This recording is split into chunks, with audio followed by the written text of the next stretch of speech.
Bonjour à tous. Ah ben voilà. Vous voulez un petit pupitre? Vous préférez le pupitre? Très bien. Très bien, bah écoutez, bonjour à tous. Ravi de vous accueillir aujourd'hui dans les locaux d'Unilassal sur son campus de Rouen. Voilà, donc pour dans le cadre en fait de je trouve, de cette initiative magnifique de l'Obs sur le monde en 2049, quand on est un établissement d'enseignement supérieur et de la recherche, eh bien on se projette, on prépare nos élèves et en 2049, eh bien ces élèves-là seront, je dirais, totalement à la manœuvre et aux responsabilités de ce qui se passera dans ce monde. Donc vous dire qu'on est heureux, honoré de vous accueillir, honoré aussi de vous accueillir dans le cadre en fait ou sous ce patronage, je ne sais pas si c'est le terme exact qu'il faudrait utiliser, mais de cette initiative de Normandie pour la paix qui fait particulièrement sens dans un établissement lassalien. Alors peut-être vous dire aussi que cette thématique en fait que vous avez choisie et que vous nous avez proposé aujourd'hui d'accueillir, on en est extrêmement honoré. L'eau, source et ressources, usage. C'est une thématique à laquelle nous sommes ici particulièrement sensibles.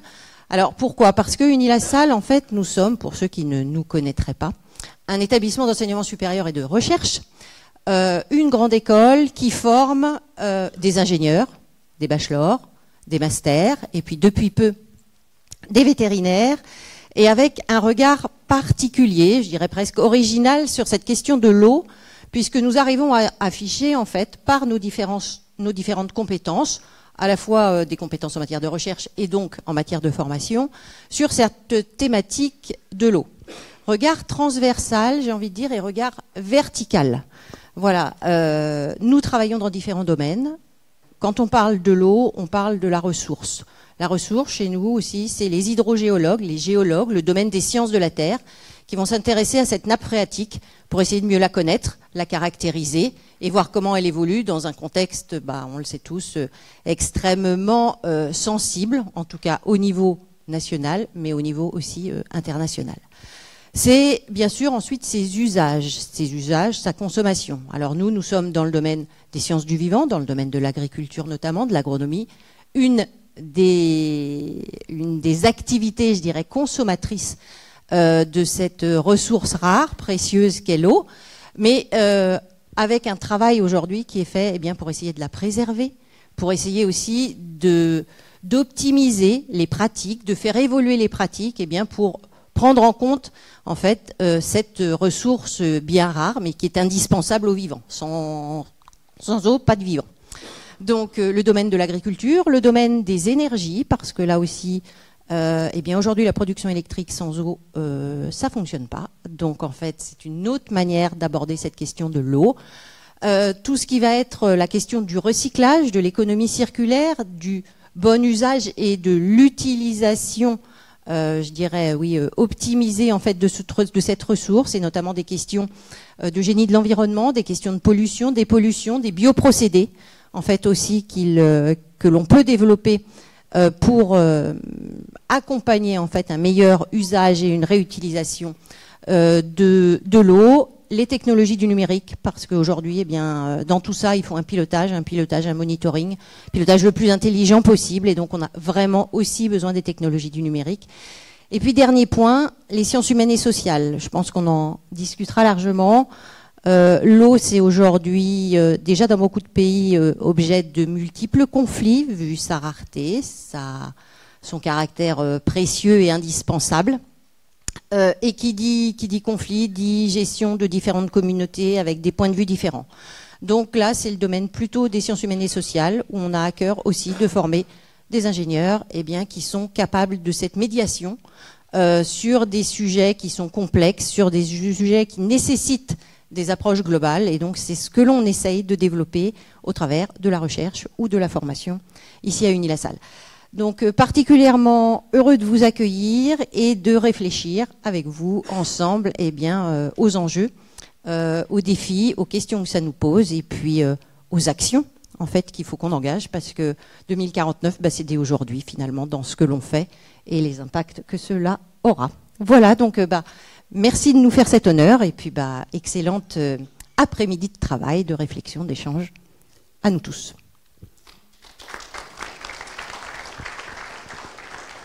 Merci. Alors, je vous rassure, je vais être très bref. Donc, moi, je suis François-Xavier Priolo, vice-président de la région Normandie, en charge des affaires européennes et internationales, et puis un peu le géniteur de Normandie pour la paix. Et je suis très heureux, pour plein de raisons, d'être ici aujourd'hui. D'abord, Madame la directrice générale déléguée, on est très heureux d'être à Uni-la-Salle, parce que Normandie pour la paix, c'est quand même une initiative qui est destinée à la jeunesse, qui vise à lutter contre l'indifférence pour bâtir le monde de demain. Et pour bâtir le monde de demain, il faut déjà bien comprendre celui d'aujourd'hui.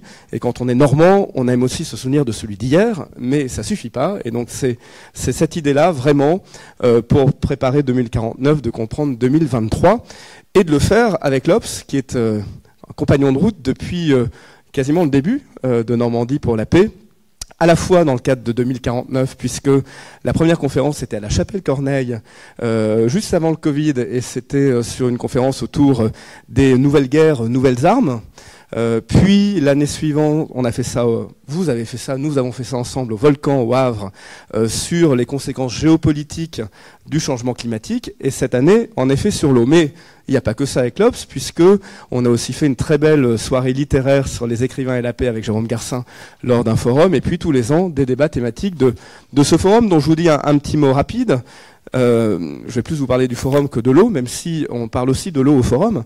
Pour vous dire que ce forum, on prépare la 6e édition, qui aura lieu les 28 et 29 septembre prochains à l'Abbaye aux Dames pendant 2 jours. Vous avez presque 10 000 personnes qui viennent, où j'ai voulu un peu copier ce que fait la Sorbonne sur les cités de la réussite, c'est-à-dire d'avoir pendant 48 heures une vision la plus, jamais exhaustive évidemment, mais en tout cas, on essaye d'être complet sur une photographie du monde et sur des enjeux, des sujets qu'on peut aborder avec des gens qui viennent du monde entier. Il y a en général 150 intervenants d'une 50aine de pays qui sont présents à Caen, où on transforme l'Abbaye aux Dames en véritable campus pour la paix, avec une approche très transversale, très pluridisciplinaire, parce que si on veut bâtir une paix durable, on peut pas être uniquement sur le droit, on peut pas être que sur la diplomatie, on peut pas être que sur la géopolitique, il faut être sur tous les sujets en même temps. C'est ça qui fait un peu la patte de notre initiative et de notre forum. C'est aussi l'idée de donner la parole pas toujours aux mêmes. C'est l'idée de transmettre. On a créé une chaire universitaire, Normandie pour la paix. On développe des contenus audiovisuels, des contenus thématiques et géographiques sur ces sujets-là, pour aussi essayer de parler de choses compliquées de façon simple, et d'élargir les publics, et par cela de lutter contre l'indifférence. Alors la thématique de cette année, ce sera résistance, la paix des peuples. Alors c'est un peu ambitieux, mais l'idée c'est d'essayer de comprendre qu'est-ce que veut dire la résistance en 2023, quelles sont toutes les formes de résistance, un peu comme le cholestérol, il y a les bonnes et les mauvaises résistances, et quelles sont les figures qui incarnent aujourd'hui dans le monde ces résistances, en essayant de ne pas être uniquement franco-français ou occidental, mais d'essayer de regarder continent par continent quelles sont un peu les incarnations de ces résistances. Et puis, dans un second temps, on essaiera de comprendre en gros comment on ne peut plus faire la paix sans les peuples, en essayant d'analyser tous ces accords de paix qui ont échoué parce que justement ils étaient que partiels, et puis comment est-ce qu'on remet un peu tout le monde dans la boucle pour bâtir une paix durable. On le fera avec quelques prix Nobel de la paix qui seront là pour prolonger le manifeste Normandie pour la paix qu'ils avaient écrit à Caen en 2019, et qui est un peu la feuille de route jusqu'à, non pas 2049, mais presque 2100. Et un mot pour conclure, pour vous dire que l'eau, on en a souvent parlé au forum, et je vois le papier, c'est sur, on n'est qu'au début des conflits sur l'eau, mais on peut aussi avoir une vision optimiste des choses. Et que notamment, je me souviens très bien de Cabinet Camara, ancien Premier ministre de Guinée, qui était venu évoquer la gestion collective par plusieurs États du fleuve Sénégal. Et c'est très intéressant de voir que l'eau est aussi peut être aussi une source de rapprochement de différents pays pour apprendre à mutualiser, à gérer en effet une ressource rare, mais ensemble, et à dénouer quelques situations parfois politiquement compliquées. Et puis l'eau, c'est aussi une source d'innovation technologique.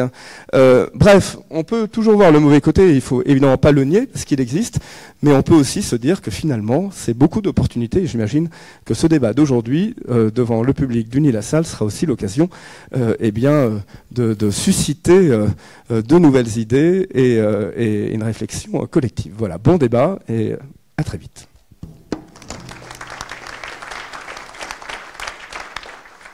Je vous invite à venir vous installer.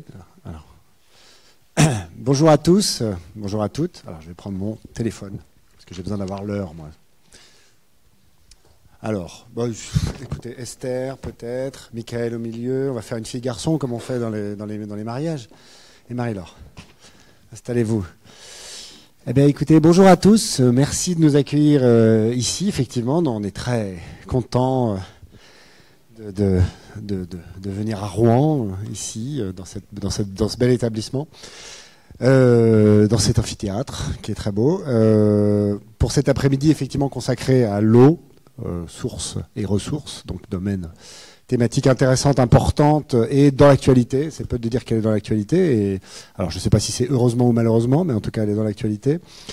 Et effectivement, une ressource qui est, vous le savez, très bouleversée par le réchauffement climatique, qui est très bouleversée par les usages agricoles excessifs, par une gestion effectivement pas optimale, on va dire.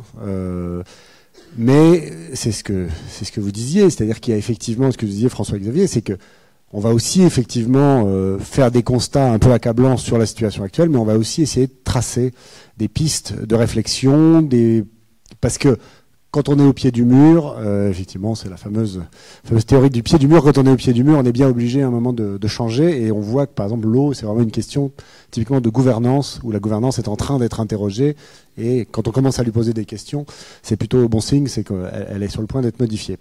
Pour parler de ces questions, j'ai le plaisir d'accueillir sur ce plateau 3 invités. Donc, tout de suite, immédiatement à ma gauche, Esther Crozer-Delbourg, bonjour. Merci d'être avec nous. Vous êtes économiste, vous êtes diplômé de l'ESSEC, vous êtes diplômé de l'École d'économie de Paris, et vous avez passé votre doctorat en économie de l'eau à l'École Polytechnique et à l'Université Columbia de New York. Beau pédigré quand même. Hein, ouais. Michael Goujon, bonjour. Vous êtes enseignant-chercheur en hydrogéologie et sites et sols pollués. Alors, il faut dire que l'hydrogéologie, c'est la science qui s'intéresse aux eaux souterraines, voilà. Et vous enseignez à Uni-la-Salle à Beauvais, voilà. Vous, c'est Beauvais. Et Marie-Laure Vercambre, bonjour. Vous êtes directrice générale du Partenariat français pour l'eau et vous nous expliquerez ce que c'est. C'est pas forcément une institution forcément très connue du grand public. On va échanger à peu près tous les 4 pendant une petite heure et ensuite on fera passer un micro dans le public. Donc si vous avez des questions, n'hésitez pas, réfléchissez-y pendant les entretiens parce que c'est aussi l'idée, comme on a un peu de temps ce soir, cet après-midi, comme on a un peu de temps, c'est aussi l'occasion de faire passer les micros, de réfléchir, de répondre à des questions. Je vais commencer avec vous, Esther Crozer-Delbourg. Donc je rappelle que vous êtes économiste spécialisée sur les questions d'eau. Prenez le micro, allez-y. On a vu que ces dernières semaines, c'est vraiment les questions d'actualité. On a vu que, notamment à Sainte-Soline, dans les Deux-Sèvres, des affrontements, des flambées de violence, même on peut dire qui étaient assez inattendus et un peu inouïs. C'est vrai que c'est des choses qu'on n'attendait pas forcément dans un pays comme la France où la question de l'eau jusqu'ici n'avait pas été tellement mise en cause. Comment vous, en tant qu'économiste, donc vous avez observé ces épisodes ?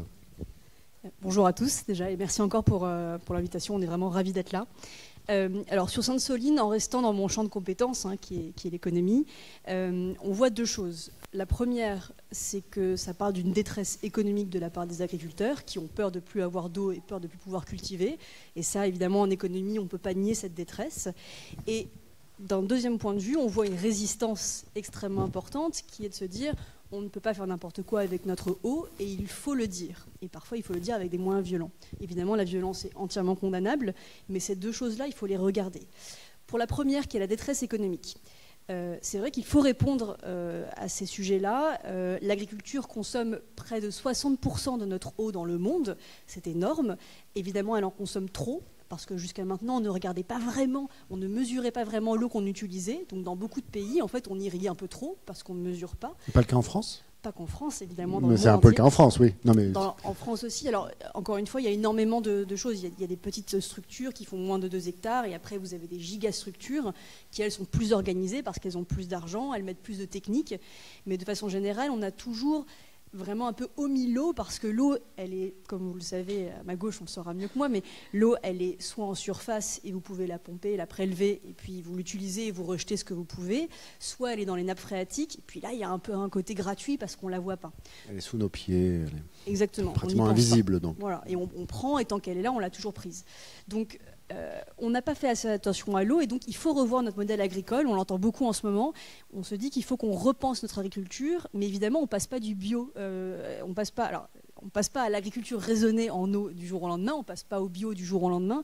Donc quand on dit aux agriculteurs arrêtez de cultiver du maïs parce que c'est extrêmement hydrovore, oui, mais ça ne se fait pas du jour au lendemain. Donc il faut trouver une solution pour ces personnes-là. Et pardon, vous parlez de l'agriculture bio, parce que par ailleurs, un des problèmes de l'eau en France est aussi qu'il y a des résidus de pesticides qui se retrouvent dans les nappes phréatiques. C'est que c'est pas simplement la quantité d'eau pompée, c'est qu'il y a aussi la qualité de l'eau. Absolument. C'est pour ça que je précise. Il faut toujours penser eau, quantité et qualité. C'est les 2 grands problèmes qu'on a. Et tout ça, si on ne mesure pas l'eau, on est incapable de se dire quel est l'impact en quantité et en qualité. Donc il nous faut des données. C'est vraiment hyper important, les statistiques et les données. Ça, c'est pour l'enjeu de la détresse. Et le deuxième enjeu, je pense qu'un hydrogéologue saura mieux traiter que moi, mais c'est l'idée que les mégabassines, on le répétera jamais assez souvent, prélèvent l'eau des nappes phréatiques. Ce n'est pas des solutions. Pas de l'eau de pluie, voilà. Contrairement à ce que peut-être un peu rapidement on pourrait imaginer. Comme ça ressemble à des grands bacs, on se dit que c'est de l'eau de pluie. On dit que ça récupère tout. Alors même l'eau de pluie en soi, par exemple, même pour la consommation primaire, elle ne peut pas être utilisée comme ça parce qu'il faut la nettoyer. En général, elle arrive quand même polluée. Mais en tout cas, on prélève l'eau des nappes phréatiques. Or, on les a surprélevées dans le monde entier depuis des centaines d'années. Donc elles sont presque vides, voire elles ont du mal à se recharger. Et tout système qui fait qu'on pompe de plus en plus est complètement néfaste pour le système hydrologique. Donc il faut arrêter de prélever dans ces nappes phréatiques et il faut mettre en place des systèmes d'optimisation. Encore une fois, on est capable de faire pareil avec beaucoup moins d'eau. On est capable de réutiliser nos eaux usées, on est capable de recycler, on est capable d'utiliser l'eau de pluie. Donc avant de regarder les méga-bassines, il faut se dire qu'il y a plein d'autres solutions avant ça pour utiliser moins d'eau. Il y a aussi la méga-bassine, on a l'impression que si elle incarne une telle... comme on le disait, il y a une telle violence, d'une certaine manière, elle a provoqué une telle violence, c'est qu'on a l'impression qu'elle est un peu un symbole aussi politiquement. Ça relève aussi de la symbolique politique. C'est quoi la symbolique politique, selon vous, derrière les méga-bassines ? Alors, la symbolique politique, c'est que on a parlé de privatisation de l'eau. Et effectivement, on est dans un pays où l'eau est un droit humain. Alors c'est comme ça qu'on la conçoit. Si je peux me permettre l'eau pour vos besoins primaires de tous les jours, c'est-à-dire pour boire, pour se laver, pour cuisiner, oui, c'est un droit humain. Mais l'eau qu'on utilise pour l'agriculture, elle devient presque un bien économique. C'est une matière première. On en parlera plus tard. Voilà, on en parlera après. Mais c'est important parce qu'en fait, on a l'impression qu'on touche à l'eau en tant que droit humain. Et donc privatiser quelque chose qui revient du droit humain, c'est impensable. Et je vais tirer l'exemple. C'est la même chose quand on parle des piscines. On tape sur les piscines parce qu'on se dit c'est une utilisation privée de l'eau, alors que si on regarde en vrai dans les pourcentages, les piscines c'est pas grand-chose. Mais on tape là-dessus, on tape aussi sur le CO2. On peut faire beaucoup de parallèles avec le CO2. Je m'avance un peu, mais le système des jets privés aussi c'est pareil. On tape sur tout ce qui est privé, même si ça correspond à un tout petit pourcentage de l'utilisation. Donc parce que c'est de l'ordre de la politique, quoi. C'est du symbolique, c'est du vivre ensemble, c'est du partage des ressources, et effectivement, ça compte. Donc je n'ai pas dit que les piscines étaient une bonne chose, j'ai juste dit que le sujet en France de la privatisation des biens communs est quelque chose d'extrêmement sensible. C'est un sujet qui devient politique, même plus qui devient moral, éthique, social. Et c'est pour ça qu'il nous touche chacun et qu'on a du mal quelque part finalement à penser à un système économique, régulé et peut-être tarifié de l'eau. Michael, je vais vous passer la parole. Je rappelle, vous êtes donc enseignant-chercheur en hydrogéologie. Non, il marche le micro, a priori ? Ça marche. Non, il marche. Mais, si, il marche. Ouais. Comment vous, si on a envie de savoir un peu vous, qui êtes encore une fois un expert des questions hydrologiques souterraines, comment vous observez justement ces débats qui, pendant honnêtement, ça faisait pas débat pendant des années, ça n'intéressait pas grand monde dans le grand public. Aujourd'hui, on a l'impression que c'est devenu une question effectivement essentielle, politique. Comment vous l'observez, vous, ça? Alors déjà, je vais aller complètement dans le sens d'Esther, donc merci beaucoup d'avoir introduit un peu tous ces éléments-là sur le côté privatisation, parce que finalement, alors, la matière que moi j'étudie, que moi j'enseigne, les eaux souterraines, la particularité, c'est que c'est compliqué parce que c'est quelque chose qu'on ne voit pas.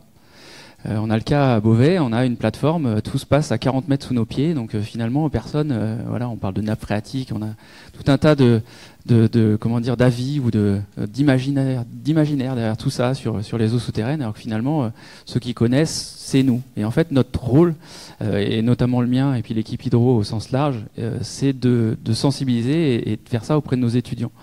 Donc c'est aussi pour ça que j'interviens à Rouen, pour donner des cours avec des deuxièmes années. Alors peut-être certains m'ont eu, à leur grand désespoir ou pas, sur le côté gestion durable de l'eau et de l'environnement. Parce que finalement, le côté privatisation, c'est finalement ce qui nous dérange le plus en tant qu'hydrogéologue, sur le fait que ce soit un bien commun, un bien public.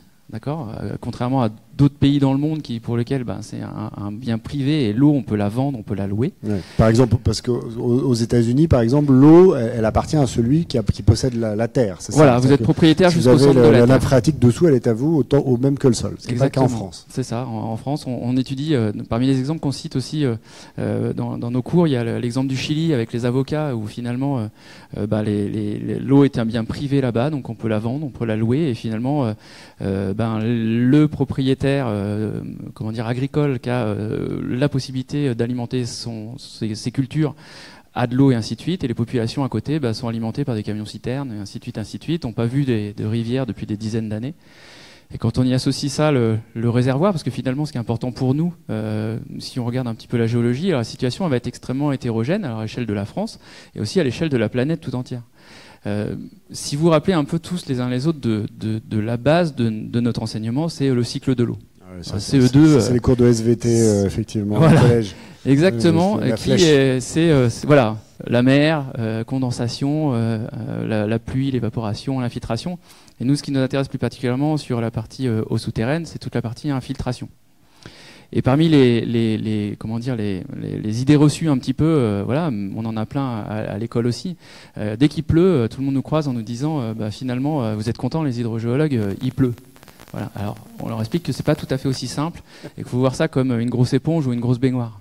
Le sol, vous voulez dire. Voilà, le sol d'une manière générale. Une éponge, c'est ça. C'est comme ça qu'on a eu quelques phénomènes d'inondation il y a quelques mois à Beauvais, parce que le système d'absorption des eaux pluviales n'était pas suffisamment important pour accepter tout ça. Donc on s'intéresse à ça, et le côté public, le côté bien public, bien privé, l'eau d'une manière générale. Et donc mon travail c'est de sensibiliser, de parler de chiffres aussi, parce que les gens ont l'impression, notamment quand il pleut, ça alimente la nappe, on est tranquille, voilà. Le seul truc c'est que finalement il faut avoir en tête que les eaux souterraines ont des écoulements très lents par rapport à tout ce qu'on connaît et tout ce qu'on voit au niveau des eaux superficielles. Je faisais un petit calcul ce matin avant d'arriver, un paramètre qui est important en hydrogéologie, c'est ce qu'on appelle la perméabilité. Alors, tout le monde connaît un imperméable, à quoi ça sert, ainsi de suite. La craie, sur laquelle on a toute la région nord de la France, la perméabilité, c'est l'ordre de 10-5 mètres par seconde. C'est une vitesse. Donc ça, c'est la vitesse de pénétration d'une goutte d'eau dans le sol. Non, c'est une vitesse à laquelle une particule d'eau va se déplacer dans son réservoir. Voilà, donc ça vous donne un ordre d'idée. 10-5 mètres par seconde, ça fait 0,01 mm par seconde. Si on ramène ça à l'échelle de l'année, ça vous fait un peu plus de 300 mètres par an. D'accord ? Voilà. Ça vous donne un ordre de grandeur de ce qu'on peut avoir nous sur la partie nord. On est quand même dans de l'eau stagnante. Alors on n'est pas sur de l'eau stagnante à ce niveau-là, mais par contre on est sur des écoulements très lents, et donc pour le coup on a forcément une inertie. Là, aujourd'hui c'est les gigabassines, demain on est sur les pesticides. Là on vient de s'apercevoir que dans l'eau potable il y avait un pesticide qu'on découvrait, qui était interdit depuis 2020 et ainsi de suite. On en parlait tout à l'heure, moi j'ai fait ma thèse sur les nitrates.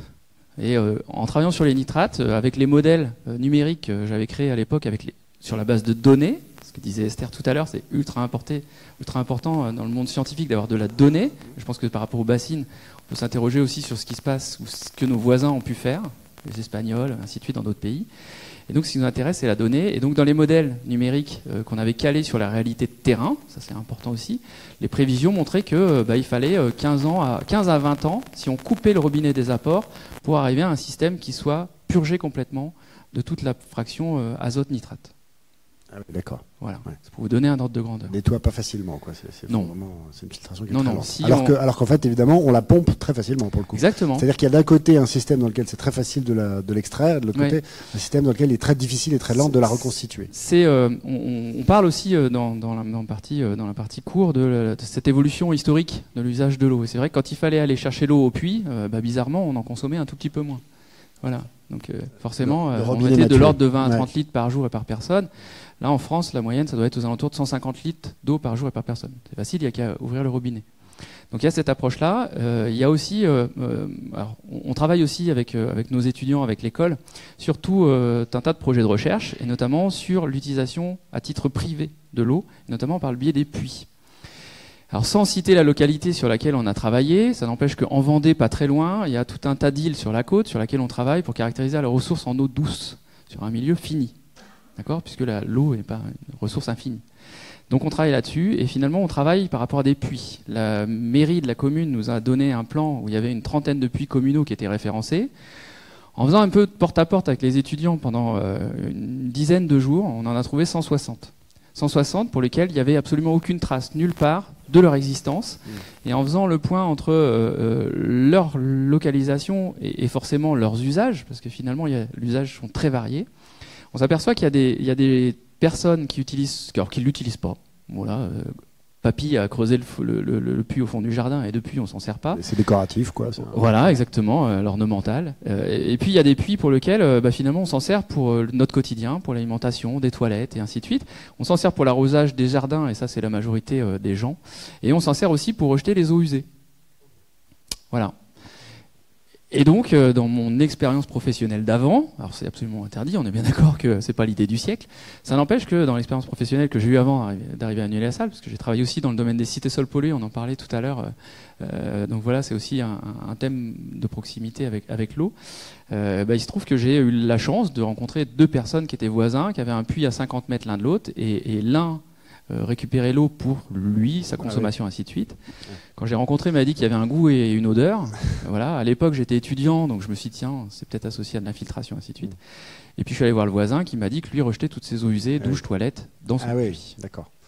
Ah, vous fabriquez des bonnes fêtes de voisins, vous, Michael Goujon, que vous Oui. avez quelque part bonne ambiance de Voilà, voisinage. c'est ça. Okay. Toujours. Non, mais c'est intéressant parce que c'est pour dire, donc sur cet exemple, qui est un tout petit exemple vendéen, à quel point tout ça est encore incroyablement opaque, quoi. Exactement. C'est aussi incroyablement. C'est aussi, c'est exactement ça. Mais alors, vous avez dit une chose là, je sais pas, c'est peut-être une question qui se poserait après, mais moi, je suis comme tout le monde, je me souviens de mes petits cycles là, avec la flèche, ça remonte, ça redescend, ça se transforme en nuage, ça remonte.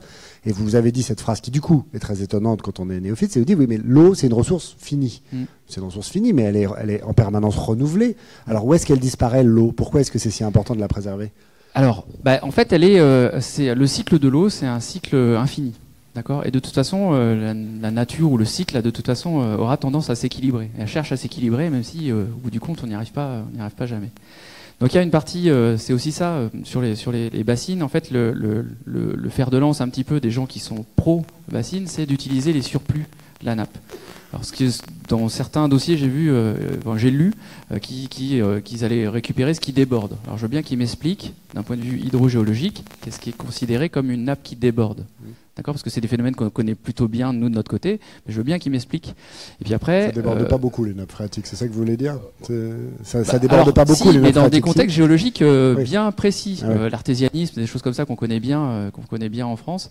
Mais pour le coup, c'est des phénomènes bien précis. Et après, sur le long terme, parce que c'est toujours le bassine et ainsi de suite, désalinisation, c'est plutôt pour moi des gestions avec des visions court terme de ces choses-là. Le truc, c'est qui est capable de prédire dans le long terme comment... oui, mais alors, attendez, vous n'avez pas répondu à ma question. Qu'est-ce qu'elle devient, l'eau? Puisque c'est un cycle infini, pourquoi est-ce qu'on est tous alertés? Puisque de toute façon, la quantité d'eau ne va pas bouger. Alors, pour vous donner un exemple sur l'île sur laquelle on a travaillé. Donc, on est sur un volume fini de matériaux, de réservoirs. À partir du moment où on la prélève et on l'utilise pour la consommation diverse et variée, forcément, vous supprimez ce volume-là du réservoir global. Et notre travail c'est sur ces îles-là, je donne l'exemple de l'île, mais bon, à plus grande échelle, on pourrait être sur la Terre, finalement.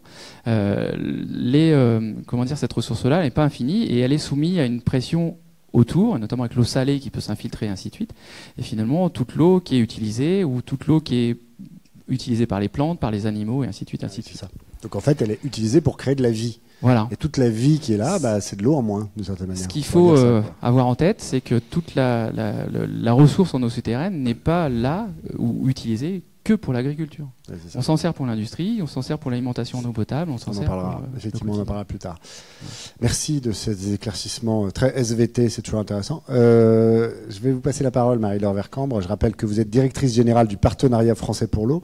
En un mot, qu'est-ce que c'est le Partenariat français pour l'eau ? Alors bonjour à tous, merci pour l'invitation.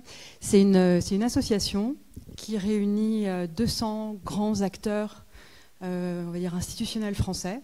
Donc ça va des ministères, des agences de l'eau, l'Office français de la biodiversité, l'AFD aussi, des collectivités, des entreprises, donc les grandes entreprises, Veolia, Suez, Danone, EDF, mais aussi des petites dans l'innovation, des associations, Action contre la faim, Secours Islamique France, etc., des centres de recherche, l'INRAE, CNRS, 200 grands acteurs français qui sont soucieux de la façon dont les enjeux d'eau douce sont mal représentés dans les grandes politiques internationales, dans les questions de gouvernance mondiale. Et du coup, on développe ensemble un plaidoyer sur les grands enjeux et on le porte ensuite à l'ONU, par exemple, dans les COP climat ou bien une grande conférence sur l'eau qui vient d'avoir lieu. Vous militez pour qu'il y ait une bonne gouvernance mondiale de l'eau, on peut dire. Voilà, et évidemment, tout ça est empreint du modèle français, de l'expertise française, mais de gestion de l'eau, mais aussi de toute cette panoplie d'acteurs que je viens d'évoquer. Donc sur les questions humanitaires, sur les agences de l'eau, sur la gestion de l'eau au niveau des bassins en France. Parce que la France, on a une expertise en matière d'eau qui est particulièrement pointue. Oui, on a une façon de gérer l'eau. On parle de l'école française, notamment au niveau des bassins hydrographiques. Alors pour vous, c'est une évidence dans cette école, mais c'est loin d'être le cas dans la majorité des pays en fait. Et la France vraiment promeut cette façon de gérer l'eau, et puis la gestion intégrée, et puis une façon de gérer le grand cycle. La gestion intégrée, ça veut dire le partage un peu... Ça veut dire la gestion... discute un petit peu de comment on va partager la ressource, c'est ça la gestion intégrée ? Oui, c'est une gouvernance qui est collective, qui met autour de la table, donc au sein des comités de bassin notamment, les grands usagers. Il y a des arbitrages qui sont faits, et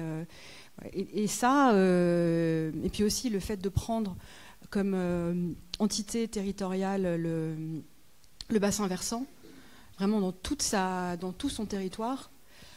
Ça, c'est la loi 64 qui a vraiment défini ça, il me semble, hein. Et la France le promeut au sein de sa coopération internationale, mais aussi...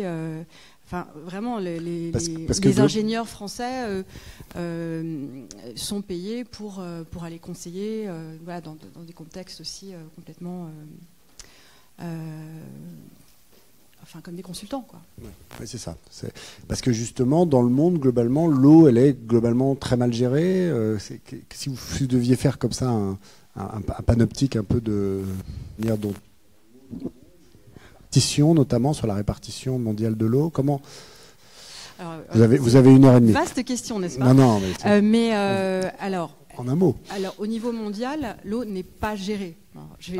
C'est simple. Je vais revenir sur le sens de chaque mot. Oui. Non, c'est bien. Donc, au niveau mondial, elle n'est pas gérée. Hein, c'est un peu. On en est beaucoup moins loin que le climat, par exemple, beaucoup plus loin. Qui est déjà pas non plus extraordinaire, mais c'est encore pire. Voilà, donc on en est beaucoup plus loin. Pour vous donner une idée. Il vient d'y avoir une grosse conférence à l'ONU. C'était la première depuis quasiment 50 ans sur l'eau douce à New York, à l'ONU. On y était avec Esther notamment, et c'était la première fois en quasiment 50 ans que les États se réunissaient, comme ils le font à l'ONU, pour parler des enjeux d'eau douce. Or, on est dans un monde globalisé, complètement, où on pourrait utiliser le terme d'eau virtuelle, justement, qui est nécessaire à la production des biens. Vous me demandez où va l'eau. Elle va notamment dans tout ce qu'on produit. Donc chose qu'on ne mesure pas forcément. Elle est captée ou bien elle s'évapore. Quand on achète un smartphone, quand on achète un jean, quand on achète ça, il y a de l'eau derrière. Il y a l'eau virtuelle pour tous les biens agricoles aussi, bien sûr. Et donc, il y a tout ce trafic d'eau en fait, qui a lieu à travers tout le commerce mondial. Alors là, on est à des années-lumière de commencer à penser au niveau mondial ce qu'on essaye de faire au niveau national et un peu territorial en fait, c'est-à-dire de mieux se coordonner, d'essayer de faire des productions qui ne soient pas complètement absurdes sur tel ou tel territoire. Au niveau mondial, on en est trop là. Mais juste pour répondre un petit peu, parce que ça le mérite. Donc il y a une COP sur le climat, il y a une COP sur la biodiversité, dont beaucoup ont découvert l'existence il n'y a pas longtemps. Bref, dans le système multilatéral, et il y a des choses sur la santé, il y a des choses sur... mais sur l'eau, il n'y a rien. Il y a à peu près 40 programmes des Nations Unies qui font chacun quelque chose. Donc c'est soit sur les aspects santé, soit sur les aspects eau souterraine, soit sur... Enfin bon, bref. Et puis il y a l'ONUO qui a un petit programme, une petite équipe qui est censée faire en sorte qu'il n'y ait au moins pas 2 personnes qui fassent la même chose. Mais vraiment, c'est sans ironie, c'est pas leur mandat de faire plus de toutes les manières, mais il n'y a pas de mandat politique au niveau international et au niveau des Nations Unies pour que les États se parlent, essayent de se mettre d'accord un petit peu sur comment on gère les choses au niveau mondial. Et pourquoi ? Est-ce qu'il y a une raison civilisationnelle, politique, anthropologique, je ne sais pas, qui expliquerait cette absence quand même invraisemblable quand on sait à quel point l'eau est fondamentale ? Je pense que c'est parce que ça a toujours été l'eau est tellement vitale et c'est l'État-nation en fait. Et l'eau était perçue comme une ressource qui devait être gérée de manière souveraine sur le territoire, tout simplement. Et déjà au sein du territoire, c'est compliqué. Mais alors, les États...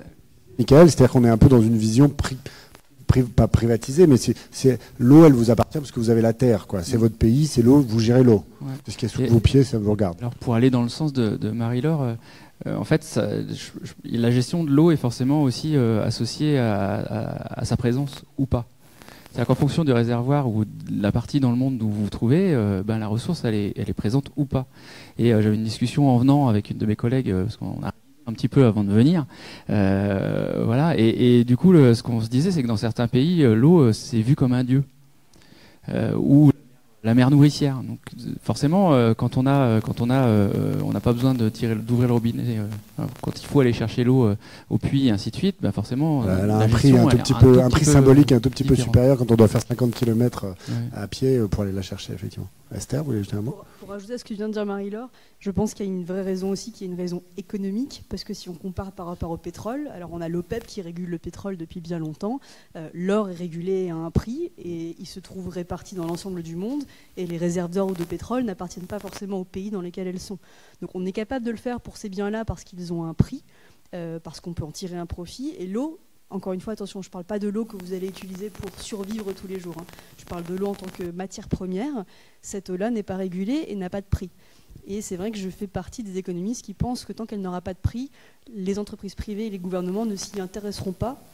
Et donc on laissera tout ça de façon complètement incontrôlée.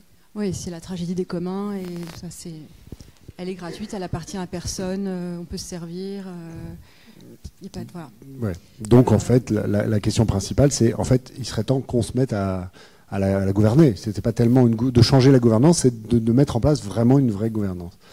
Justement, vous allez reprendre le micro, Esther. Vous étiez, on le disait à la conférence, la première conférence des Nations Unies sur l'eau depuis 1977. C'est dire comme voilà, c'était pas un sujet majeur des relations multilatérales. Vous y étiez, vous.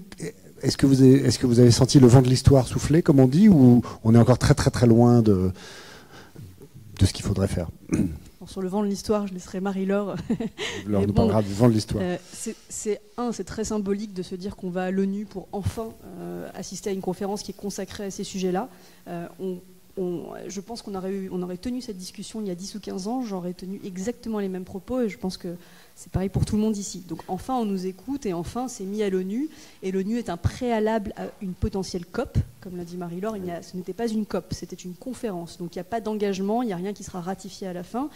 Il y a eu 700 engagements volontaires de la part des entreprises, des associations, des ONG, des gouvernements. Vous imaginez le bazar que c'est d'avoir 700 engagements volontaires. Personne s'est forcément amusé à les contrôler un par un et à savoir s'ils vont vraiment être respectés. Mais au moins, ça a eu lieu. Et vous avez eu énormément de nations qui ont été réunies au même endroit pour en parler.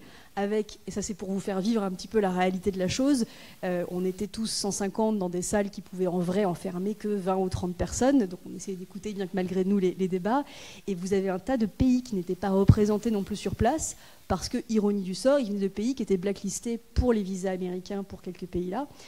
Donc ça veut dire qu'on parlait des problèmes d'eau dans des pays qui ne pouvaient pas venir en fait assister au débat. Donc on en est aux prémices d'une discussion sur l'eau et c'est très très bien. Tous les médias en parlent, c'est absolument génial. Pas dire que c'est bien qu'il y ait des problèmes d'eau, mais au moins... Non, mais c'est vrai. Voilà.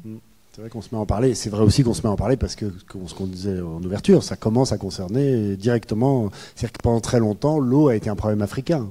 Pour le français moyen, c'était un problème. Non, mais c'est vrai, c'était lié.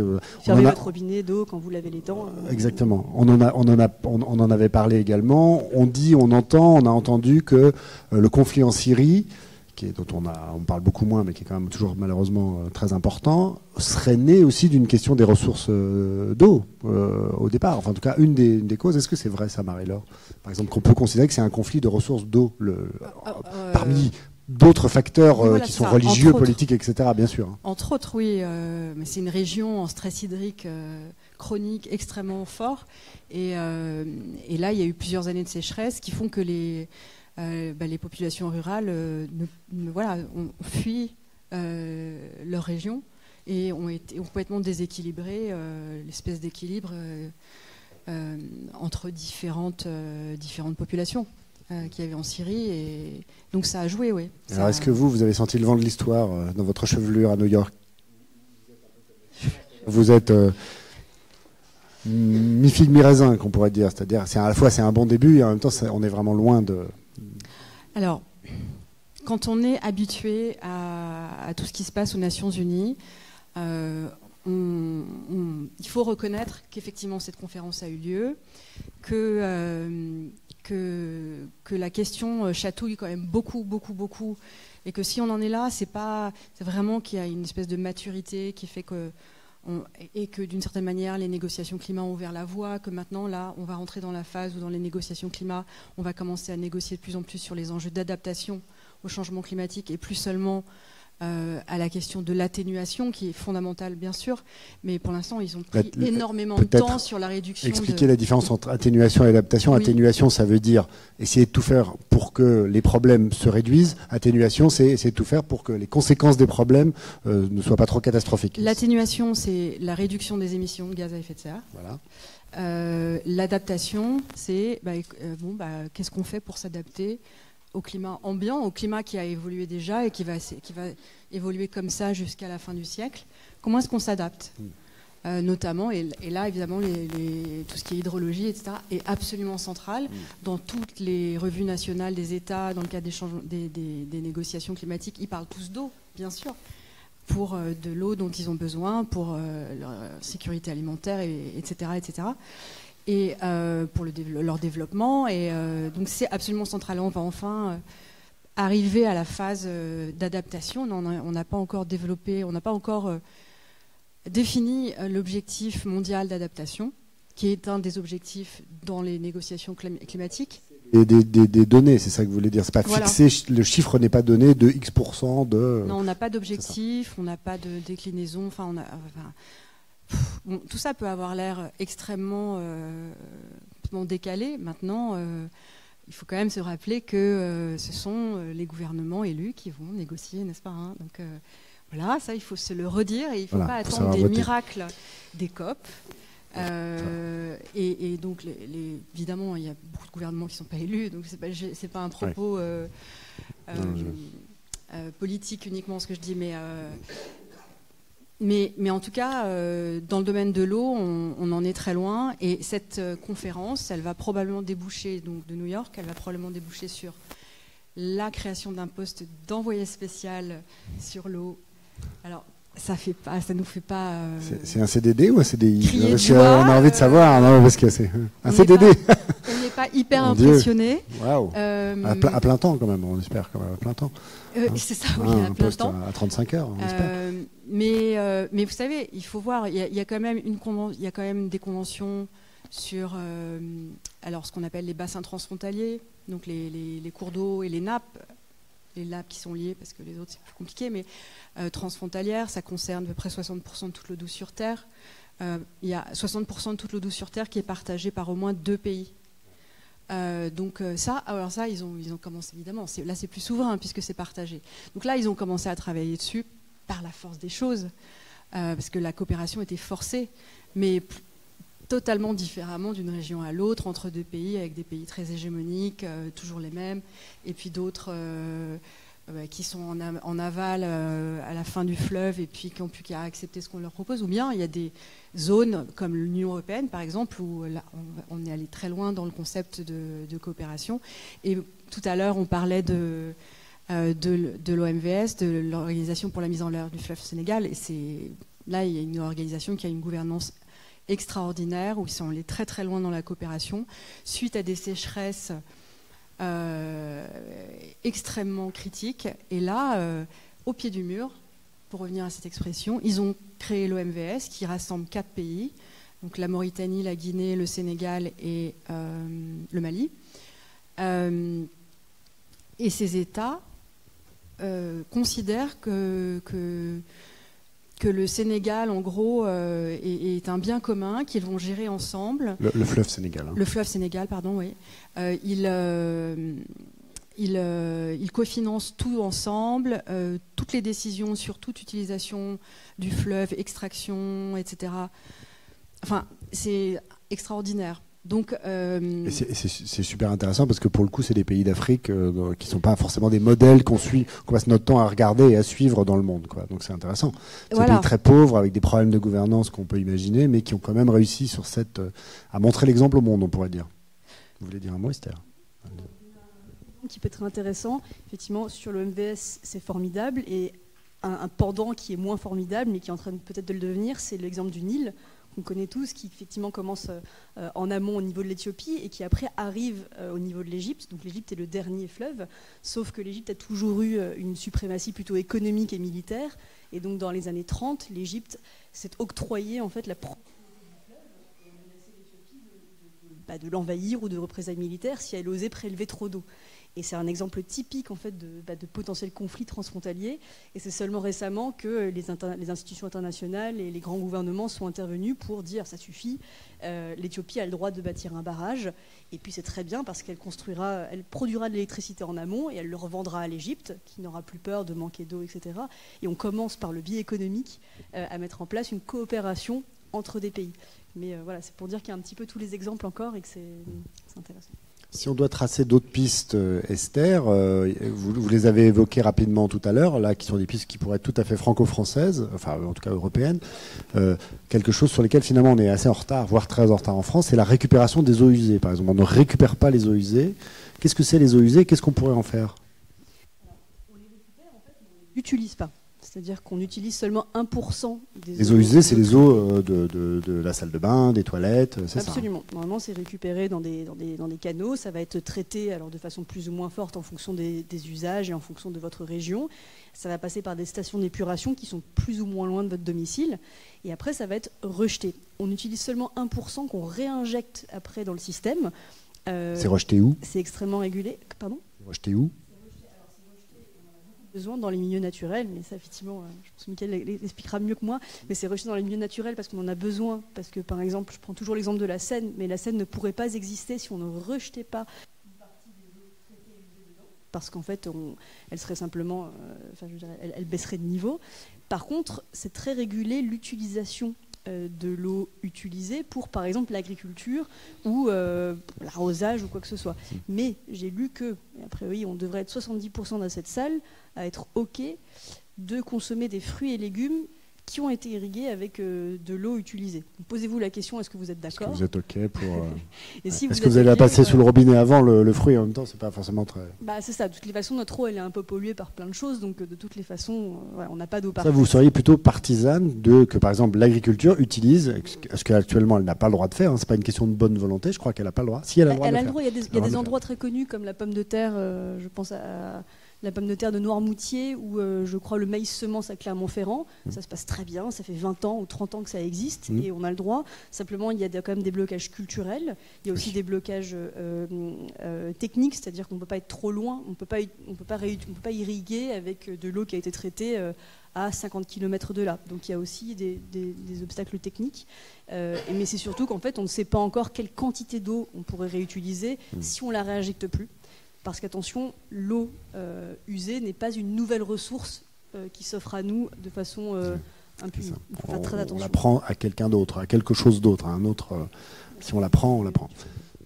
Vous voulez ajouter un mot, Michael? Pour la réutilisation des eaux usées, c'est aussi des pistes. Voilà, les bassines, c'en est une, la réutilisation des eaux usées, les usines de désalinisation. C'est aussi des choses sur lesquelles il y a beaucoup de travaux.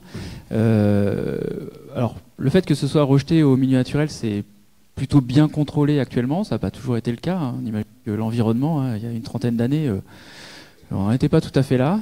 Donc il faut avoir ça aussi en tête. Il faut aussi se servir de l'expérience qu'on a eue, et notamment je pensais aux stations d'épuration en venant, je pensais ça, parce qu'on a travaillé il y a quelques temps. Alors, mon autre casquette, c'est cité sol pollué.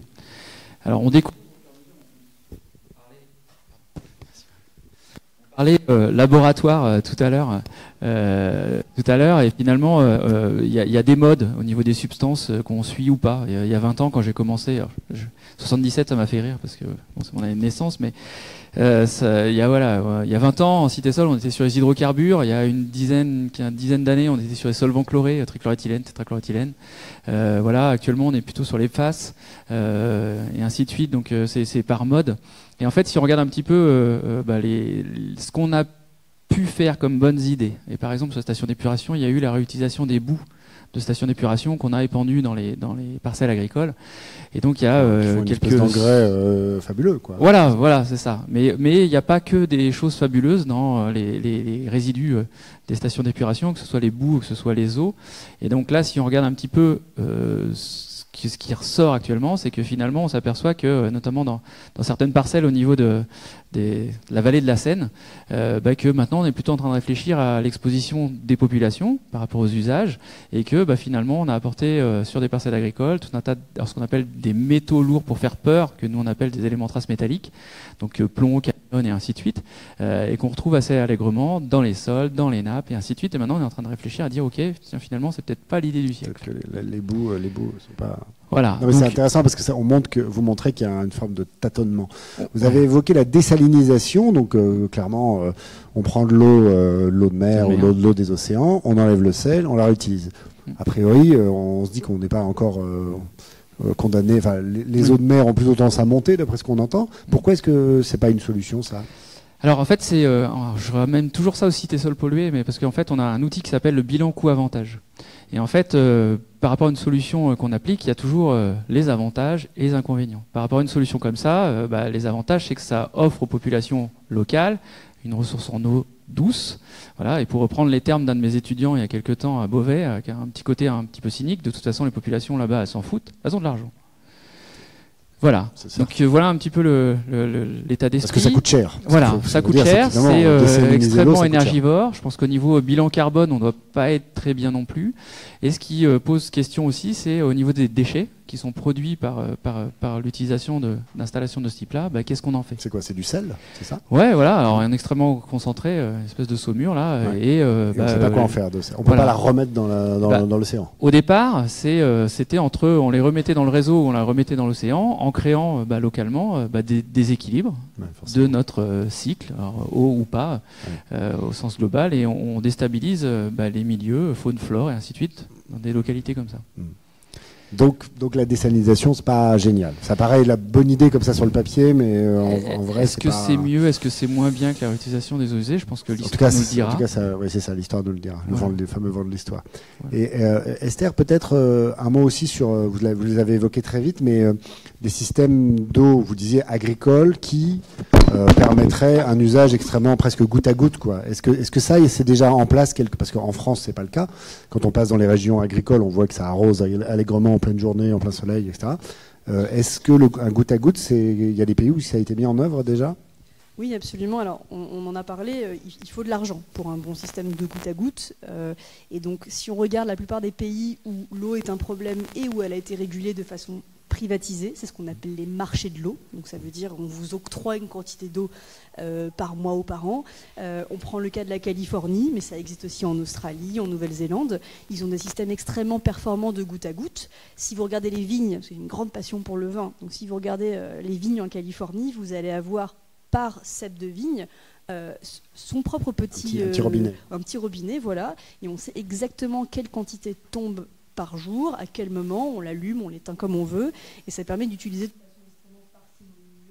avec parcimonie l'eau pour les vignes. Alors, évidemment, les vins californiens se vendent très cher, donc effectivement, ils ont l'argent pour ce genre de choses, et de toutes les façons, le gouvernement californien est très strict sur l'utilisation de l'eau. Donc, on met ça en place. Oui, c'est bien, parce que ça veut dire qu'on fait attention à chaque goutte. Maintenant, il ne faut pas que ça soit réservé uniquement aux cultures de riches, entre guillemets.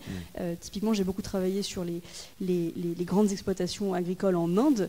Et là, typiquement, l'eau est surexploitée parce qu'en fait, on ne la mesure pas. Et donc, par exemple, pour du blé, du coton ou du riz, on utilise peut-être parfois 3 ou 4 fois trop d'eau, simplement parce qu'on ne mesure pas ce qu'on utilise. On n'arrive pas à penser à ça. Donc c'est dommage, et comme vous l'avez dit, c'est quand même pas normal finalement qu'on puisse utiliser autant d'eau pour produire un t-shirt ou même pour produire du riz, alors qu'il y a d'autres gens qui, à l'inverse, vont mourir de soif à d'autres endroits. Ben oui, c'est ça. Marie-Laure Vercambre, vous l'avez dit, hein, l'eau en France, c'est une question de gouvernance, c'est une question de gouvernance depuis longtemps, parce que c'est les années, vous disiez 64, donc c'est les années 60, on était très pionniers en la matière. Récemment, Emmanuel Macron a émis un plan eau, il a donné un plan eau, qui nous fait que cette conférence est vraiment dans l'actualité encore une fois. Comment vous l'observez? Quels enseignements on peut tirer de ce plan eau? Est-ce qu'il va dans le bon sens? Est-ce qu'il va assez loin? Qu'est-ce qu'on peut en dire? Alors, nous, on travaille vraiment sur les enjeux internationaux, donc je ne pense pas être la meilleure personne pour m'exprimer sur le plan eau. Je peux plutôt vous parler je peux vous parler de gestion un petit peu en France et de gouvernance, mais sur le plan eau spécifiquement, c'est pas votre spécialité. Non, plutôt sur l'ONU, moi. Alors, est-ce qu'il y a d'autres pays? Donc, Esther nous parlait effectivement de la Californie. Est-ce qu'il y a d'autres pays qui montrent l'exemple, qui pourraient montrer l'exemple, parce qu'ils sont déjà habitués à se serrer la ceinture, si on peut dire, en termes d'eau? Non, mais avant de parler du plan eau, il y a eu quand même plusieurs épisodes. Il y a eu le Varenne de l'eau agricole il n'y a pas longtemps. Je pense que vous en avez peut-être entendu parler ici. Il y a eu aussi les assises de l'eau en 2018 et 2019. Donc ces gouvernements se sont pas mal penchés. Il y a eu plusieurs initiatives. Et moi, ce que je note, c'est que la situation se durcit.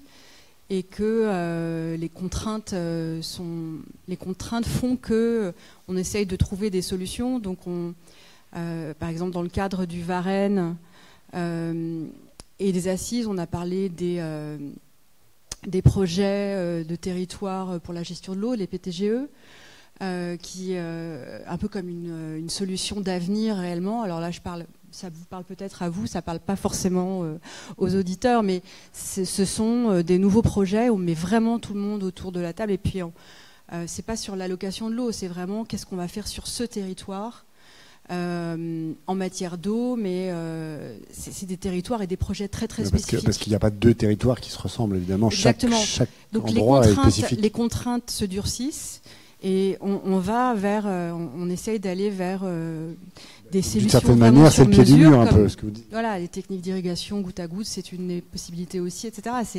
Ça devient de plus en plus compliqué.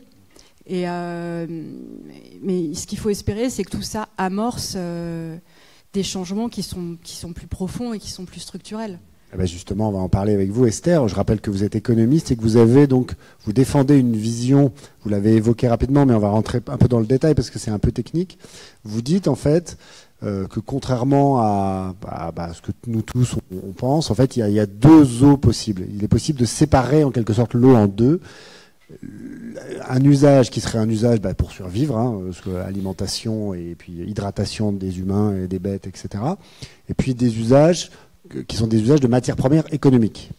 Donc, par exemple, ce qu'on disait, pour faire un gin, il faut beaucoup d'eau. Pour évidemment faire pousser du maïs, il faut beaucoup d'eau, etc., etc. Chaque goutte, en fait, pourrait, selon vous, être lestée d'un prix, mais uniquement sur ce marché-là, en quelque sorte. C'est-à-dire que de créer, comme il y a des systèmes un peu d'échange de marché de carbone, finalement, de créer des systèmes d'échange d'eau industrielle et agricole. C'est ça, si je résume ça? Oui, alors effectivement, on tourne autour de cette idée. Si je redonne un petit peu de contexte, effectivement, il y a bien l'eau que vous utilisez tous les jours et celle-ci relève du droit humain. Et attention, on ne veut pas y toucher et le but, c'est pas de vous la faire payer plus cher, même s'il y a un sujet de tarification progressive dans le plan eau qui est tout à fait discutable, et on pourra en parler s'il y a des questions en tout cas dessus.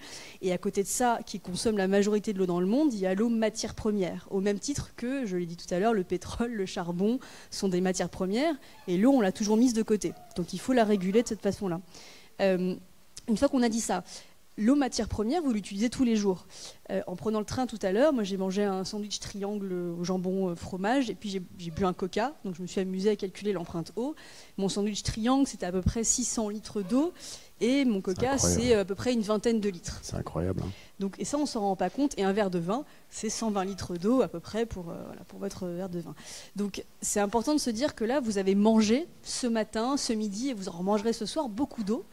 Et c'est cette eau-là, on en parlait tout à l'heure, qu'on peut optimiser. Potentiellement, un sandwich triangle, ça pourrait être peut-être 400 litres au lieu de 600 litres, vous imaginez. Bon. Donc, à cause de ça, si on commence à tarifier l'eau, peut-être que les industriels qui l'utilisent vont y faire attention et vont l'utiliser de façon la plus économique possible, vu que c'est ce qu'ils font surtout. On connaît le prix d'un salaire, du coup, on va utiliser une personne au maximum de ses capacités sur ces 35 heures. Il faudrait quelque part qu'on fasse pareil pour l'eau. Et ça, c'est un grand absent du plan sur l'eau, parce qu'on parle d'une tarification assez sophistiquée pour les foyers, pour vous et moi, qui serait une tarification progressive, mais il n'y a pas de tarification qui est évoquée pour l'utilisation de l'eau en tant que matière première pour l'agriculture et l'industrie. Donc ça, c'est vrai que c'est très décevant. Donc ça, c'est un manque, justement, qu'on peut noter. Avant de passer le micro au public et aux questions, j'aimerais vous entendre, Michael, parce que vous êtes capable, là il pleut un peu en ce moment dehors, donc ça fait plaisir, mais on a appris avec vous que ça ne suffisait pas qu'il pleuve pour se réjouir, donc on fait un peu la tronche quand même. Ouais, il pleut, mais attention, c'est une éponge. Non mais sérieusement, là on dit que cette année, on va rester sur la France, c'est une année on entend parler de termes qu'on entendait très peu avant, qui est le stress hydrique, donc ce déficit chronique en eau, on pourrait dire, voilà. L'année 2023 a l'air quand même particulièrement corsée. L'été arrive. Comment vous l'observez et qu'est-ce qu'on peut en dire quand on est spécialiste de la question? Alors, on l'observe de façon très factuelle à Beauvais, parce qu'on a la chance d'avoir sur notre site, alors on vous invite tous, si vous voulez venir, sur la plateforme hydrogéologique, on a 20 ouvrages, 20 forages qui font 100 à 110 mètres de profondeur, qui captent la nappe de la Craie, donc qui est présente sur toute la partie nord de la France. Et à l'échelle du bassin versant, on est d'accord que nous c'est une petite rivière, le Terrain, qui fait une centaine de kilomètres et quelques kilomètres carrés de bassin versant. Donc on suit ça. Le niveau des eaux souterraines, alors on est plutôt sur la partie haute du versant et on est en lien avec la rivière quelques mètres plus bas, quelques centaines de mètres plus bas. Et donc le niveau d'eau en standard, il est aux alentours de 40 mètres par rapport au niveau du sol. Voilà. On observe ça à l'année. Alors on a au même titre qu'on a des cycles, on a des cycles hydrogéologiques, ce qu'on appelle hautes eaux, basses eaux. Voilà, l'été, le niveau est plutôt bas, c'est les basses eaux, et puis l'hiver est plutôt haut. Et donc ce qui nous intéresse nous, c'est de faire le lien entre la pluviométrie, la partie qui s'infiltre, et donc l'évolution de notre niveau des eaux souterraines. Ce qui ne suffit pas, effectivement, ce que vous l'avez dit, mais c'est bien de le rappeler, il ne suffit pas qu'il pleuve beaucoup pour que les nappes phréatiques soient très remplies. Alors, globalement, l'été il pleut, il y a tout un plat de pluies qui n'ont pas d'effet visible sur nos ouvrages, parce que c'est des choses qu'on mesure, donc c'est très factuel. On mesure ce niveau-là à l'année, donc on a à peu près 3 à 4 mètres de battement entre la partie hautes eaux et basses eaux. Donc voilà, sur un réservoir comme le nôtre. Et donc on s'aperçoit, là on a mesuré il y a quelques jours le niveau des eaux souterraines, on est à peu près 2 mètres plus bas que l'an dernier. Sachant qu'on a parlé de 2022 sur l'été, mais en fait, comme nous, on regarde le niveau d'eau... plus bas sur une différence de 3 à 4 mètres. Donc voilà, on est plutôt sur un niveau très très bas. Donc, ouais. Et donc, on a observé que finalement, l'été 2022, c'était déjà depuis à peu près septembre-octobre 2021, où notre niveau, il était en chute libre. En chute libre, alors, tout est relatif par rapport aux vitesses d'écoulement dont je vous parlais tout à l'heure. Ça n'empêche qu'on suit ça au quotidien. Et en ce moment, alors, on se targue aussi d'avoir eu 40 jours sans pluie. Donc on a établi un nouveau record au mois de janvier-février. Mais ça n'empêche que c'est des périodes qui sont ultra importantes dans les cycles hydrogéologiques et notamment en termes de recharge. Parce qu'au mois de janvier, l'eau recharge plus, l'eau pluviométrique recharge plus qu'après. Le système est en place pour être rechargé. Donc c'est la végétation est plutôt en sommeil. On a une part du sol qui va permettre l'infiltration. Et voilà, je parlais de la baignoire. Voilà, faut voir ça comme le réservoir. Les eaux souterraines, c'est comme une grosse baignoire. Votre bande de fond, c'est notre rivière qui va jouer le rôle d'exutoire finalement de notre système et de notre bassin versant. Et puis le robinet, c'est la pluie. Vous essayez chez vous, vous fermez la bande de fond, vous ouvrez le robinet très fort, félicitations, vous avez fait des inondations. Voilà, c'est ce qu'on a eu à Beauvais il y a quelques jours. Faites l'inverse, coupez le robinet, ouvrez la bande de fond, il y a un moment, vous risquez de nager sans beaucoup d'eau. Donc voilà, donc on en est là-dedans. Donc nous, on suit ça au quotidien. On a des outils très bien qui font ça à notre place, d'ailleurs, plutôt que d'avoir des mesures manuelles. Et on essaie de faire de la prédiction, notamment avec des modèles numériques, sur la base de données ultra importante dont Esther parlait d'entrée de jeu, sur la base de données, de compréhension de la géologie, du système hydrogéologique qu'on a et du bassin versant, d'essayer de faire des modèles, de faire de la prédiction sur finalement si notre robinet il s'arrête, qu'est-ce qui va se passer. Et en fait, on a des exemples, on parlait d'exemples à l'échelle mondiale. On a deux exemples particuliers. Vous parliez de la Californie. Oui, vous parliez de la Californie tout à l'heure. Le lac Mead, par exemple, qui permet d'alimenter en électricité. Valérie, typiquement, le lac Mead, après quelques saisons sèches, a perdu 10 à 15 mètres. Et donc, par rapport à l'alimentation d'une petite ville comme Las Vegas, a priori, ça devient un petit peu compliqué. Parce qu'il y aura sûrement des choix à faire. Un autre exemple qu'on traite aussi en cours, la ville du Cap, en Afrique du Sud, qui sont alimentés en eau par le biais de 7 ou 8 réservoirs, lacs aériens. Voilà. Et 2013-2014, tout était bon, les indicateurs étaient verts. 2015, première année de sécheresse. 2016, deuxième année. 2017, troisième année. 2018, ils ont failli passer ce qu'ils ont appelé le point zéro. Et alors qu'est-ce que c'est le point zéro? C'est le moment où vous ouvrez votre robinet et il n'y a rien qui se passe. Parce qu'à un moment, on a coupé l'arrivée. Et ils sont passés à un cheveu. Heureusement, 2018-2019 ont été un petit peu mieux en termes de pluviométrie, en termes d'infiltration, et ainsi de suite, et en termes d'alimentation de ces réservoirs-là. Et on est remonté. Mais on avait perdu en 3 ans 70% du volume global. Rien que par l'évaporation. Sao Paulo aussi au Brésil. Voilà, il y a des exemples. Alors, on a initié avec les bassines. Finalement, si on regarde un petit peu ce qui se passe chez nos voisins, tout ce qui a été tenté ou tout ce qui se passe, on peut dire quand même les conséquences sont pas très bonnes. À long terme, à moyen et long terme, sont pas très bonnes. Alors nous, on est très contents. On en parlait tout à l'heure. Vous, les hydrogéologues, ils se réjouissent du malheur de l'humanité. Bravo. C'est un peu notre côté humour noir. Il y a 20 ans, on a eu besoin de nous par rapport aux nitrates. Moi, j'ai fait ma thèse sur les nitrates. On ne parlait que de nitrates. Les polluants qui viennent notamment du lisier de porc. Voilà, exactement. En Bretagne. En Bretagne. J'avais ça et finalement, c'est passé de mode. Et puis là, on revient sur le devant de la scène. Donc tant mieux. Ou tant pis, je ne sais pas dans quel sens on le met. Mais par rapport au niveau qu'on observe, on n'est pas très... 2022, c'était pas terrible. 2023, il y a des chances que ce soit pire. C'est ça. Et les enjeux de qualité et de quantité, ils sont hyper liés aussi, parce que ce que beaucoup de gens ne savent pas, c'est que quand il y a très peu d'eau, la pollution est très concentrée dans moins d'eau, et c'est une catastrophe en fait. C'est des questions de santé dans tous les cas. Est-ce qu'il y a des questions, des remarques, des interrogations? On va faire circuler.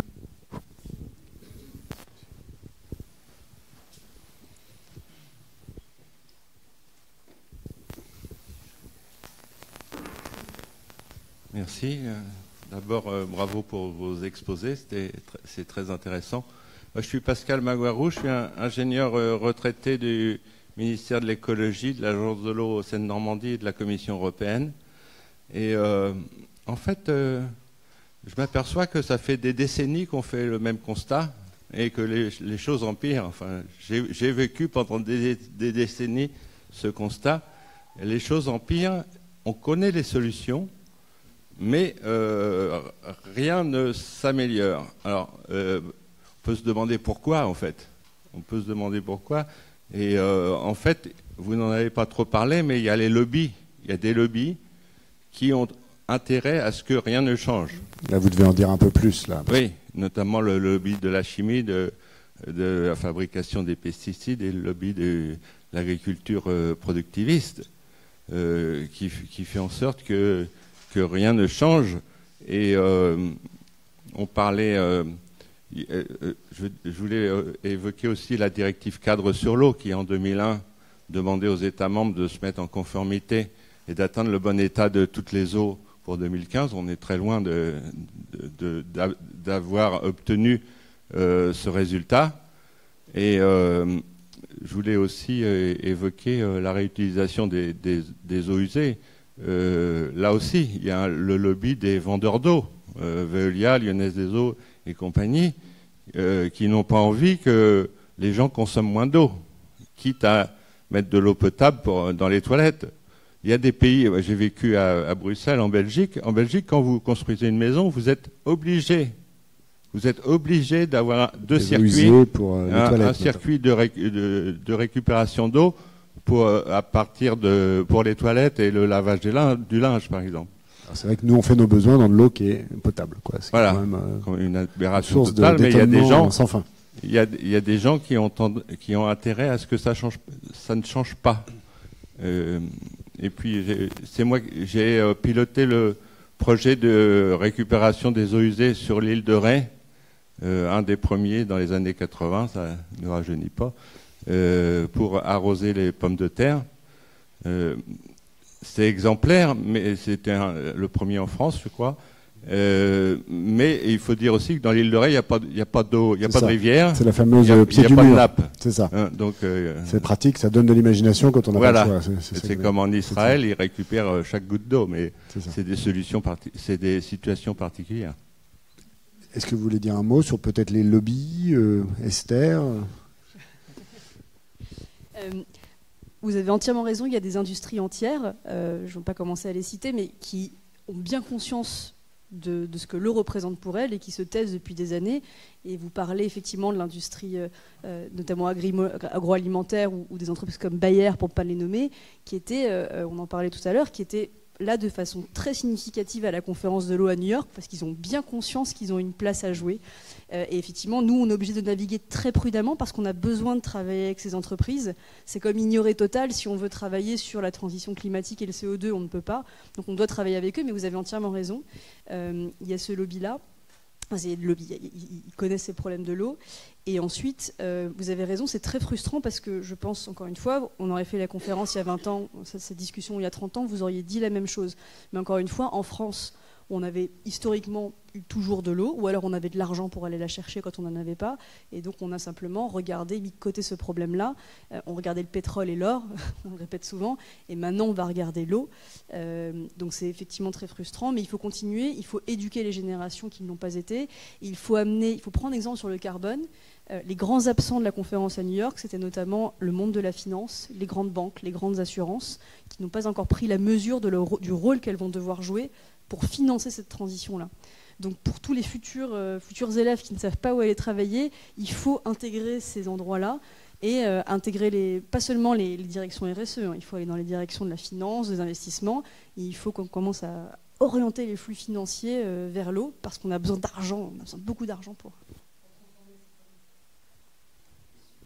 Et alors pour compléter, alors je suis sur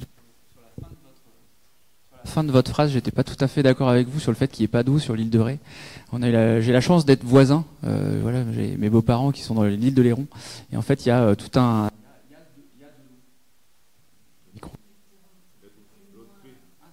Moins près, ouais, c'est ça. C'est l'habitude avec les mauvais. Donc il y a de l'eau et c'est le travail qu'on a fait avec nos étudiants. Alors après, exploitable ou pas, voilà, à voir au terme de ressources, c'est ce qu'on a essayé de quantifier sur les villes, les îles en Vendée, là, juste en face. Et en fait, ce qui a le déclic qu'il y a eu, ou plutôt le gros changement qu'il y a eu, notamment au niveau des îles comme l'île de Ré, l'île de Léron, c'est la quantité d'eau qui en a eu besoin, et notamment le déclic, c'est les années 65-70. Et en fait, sur les îles sur lesquelles on a travaillé, qui sont voisines de l'île de Ré, alors qui font partie des associations, de l'association des îles du Ponant, dont on ne fait pas partie l'île de Ré et l'île de Léron, puisqu'elles sont reliées par un pont au continent. Il se trouve que ces îles-là sont reliées au continent par une canalisation qui les alimente, mais c'est associé aux besoins quotidiens et notamment au flux de personnes en période estivale. Voilà. Mais il y a de l'eau. Et c'est ce qu'on a cherché à quantifier et qui est généralement utilisé plutôt par des particuliers, dont on parlait tout à l'heure. Bien, merci de cette précision. Marie-Laure, vous voulez... Oui, non, je suis pas tout à fait d'accord avec vous quand vous parliez des lobbies contre la réutilisation. Je ne pense pas que ce soit ce qui soit joué en France.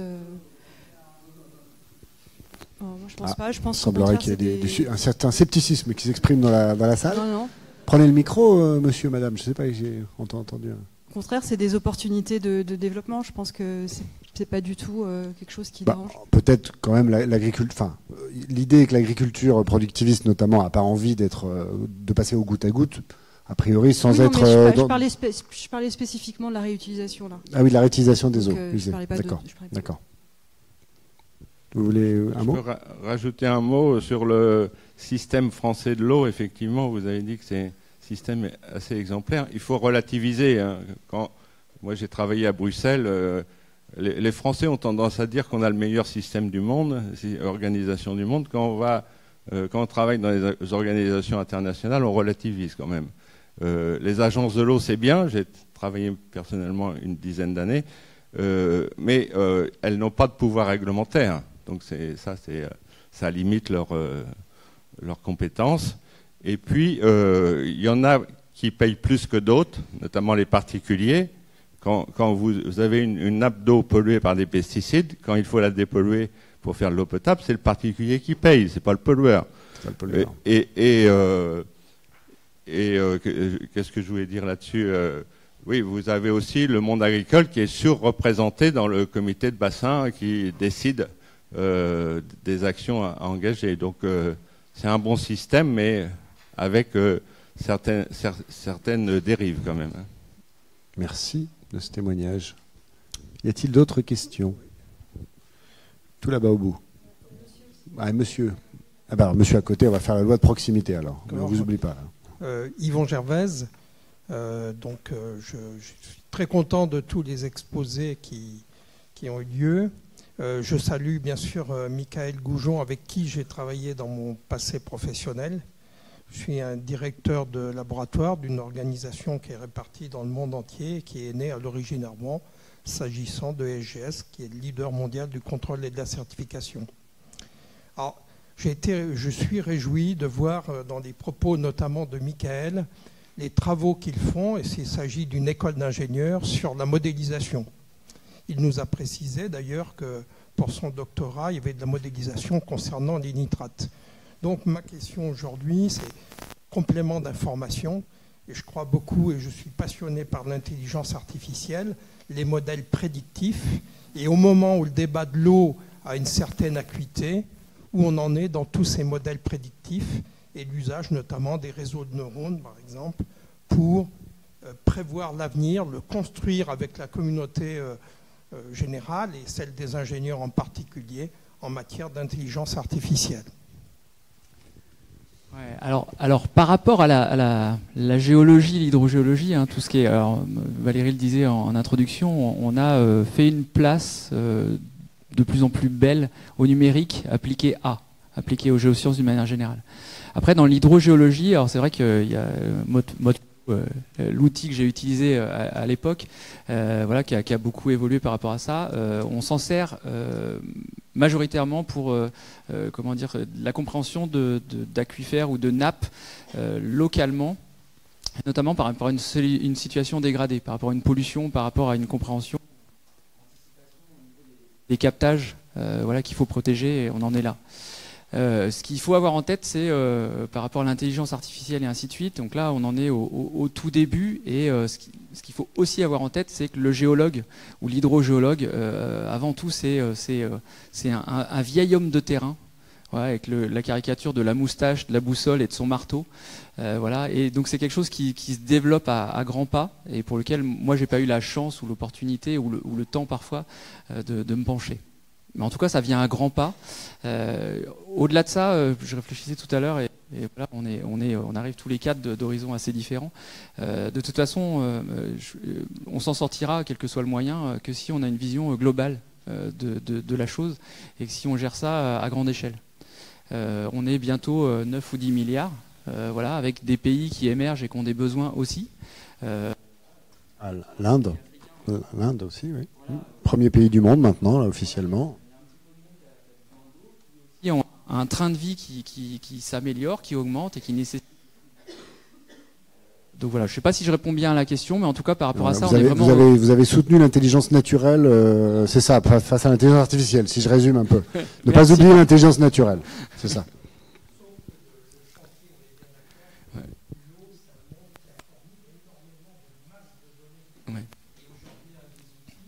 Ouais. C'est ça, il faut être capable de traiter la masse de données. Ouais. C'est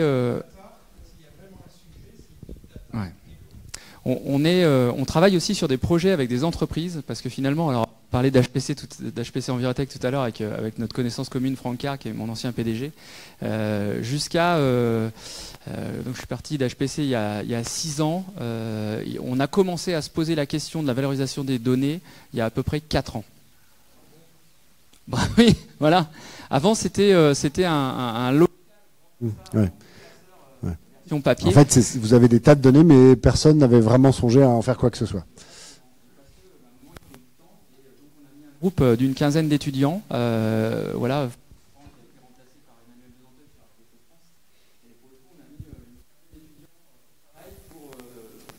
En version informatique numérique, 15 ans de données.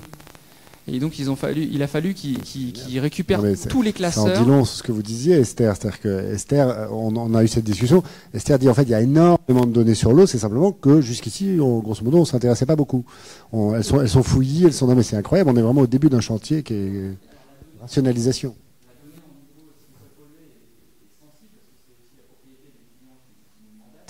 Qui nous datait HPC. Et donc on a fait ce travail uniquement sur l'eau et ça nous a pris. Et la main d'œuvre est assez bon marché. Ouais. Une question dans les altitudes de l'amphithéâtre. Tout à l'heure, vous parliez de mettre un prix sur l'eau, mais globalement, quand on met un prix sur une ressource naturelle, ça profite toujours aux plus riches. Alors, comment mettre un prix sur l'eau tout en restant équitable par rapport à tout le monde? Pareil que cette question. On est bien content qu'elle tombe. Ouais. Effectivement, alors c'est tout le problème du système capitaliste dans lequel on est, où effectivement dès qu'il y a un prix, on pense marge, on pense profit, et donc on pense à un système en fait qui n'œuvre pas nécessairement pour le bien de la ressource, mais qui va profiter à certains, à un petit nombre. La question elle est vraiment complexe, hein, donc on ne va pas la résoudre aujourd'hui, mais on ne parle pas ici d'un prix. Déjà plusieurs choses. L'eau n'appartient pas à Veolia ou à Suez. Donc l'important c'est que Veolia ou Suez par exemple construit les infrastructures qui permettent d'aller capter l'eau, de la nettoyer, de vous la porter, de la récupérer, puis de la rejeter éventuellement dans le système naturel. Donc pour l'instant, quand vous payez l'eau chez vous, au mètre cube, vous ne payez que ces infrastructures-là. D'accord ? Ce que je propose, c'est de rajouter un prix de l'eau notamment pour les industriels et les agriculteurs, qui serait un prix non pas qui reviendrait à Veolia ou à Suez ou à une entreprise, mais qui serait un prix qui servirait à plusieurs choses. Un, il reflèterait les externalités négatives de l'activité. Les conséquences, donc, les conséquences néfastes. Merci.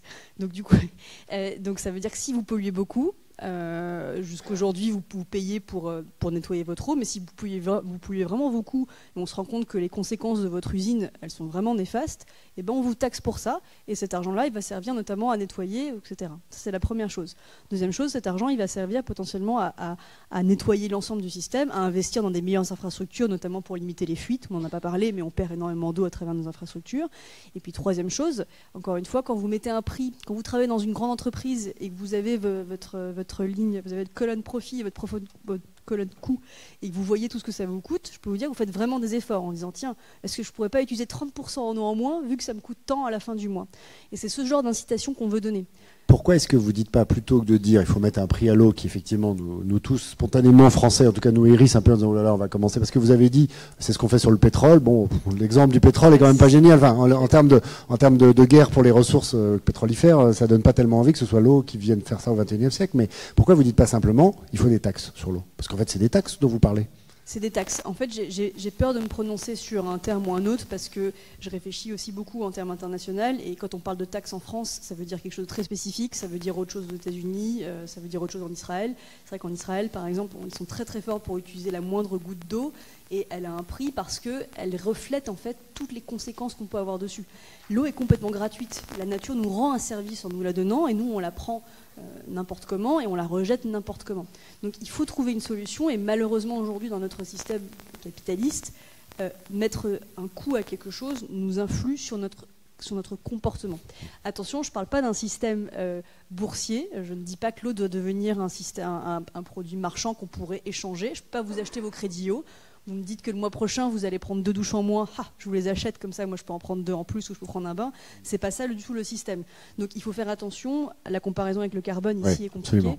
Je ne pense pas qu'il faut aller vers un système de crédit eau qu'on puisse échanger et acheter, parce que tout ça permet aux entreprises de pouvoir polluer de façon de polluer impunément parce qu'elles se disent tiens, j'ai payé mon carbone, c'est bon. J'ai le droit. Voilà. Mais comme je suis très riche, je peux le faire. Ouais. Absolument. Est-ce qu'il y a peut-être une dernière question avant de passer à la deuxième conversation? Il y a 2 questions. Alors, on va faire la loi de proximité, ce sera monsieur en premier, du coup. Il faut que vous ayez un micro, parce que comme on est filmé, on ne vous entendra pas sinon. Non, parce qu'il y a on est filmé. Voilà, les gens qui vont vous regarder en replay, ils doivent vous entendre aussi. Ça marche? Bon. 1 litre de carburant, c'est 2 €. 1 mètre cube d'eau, c'est 3 €.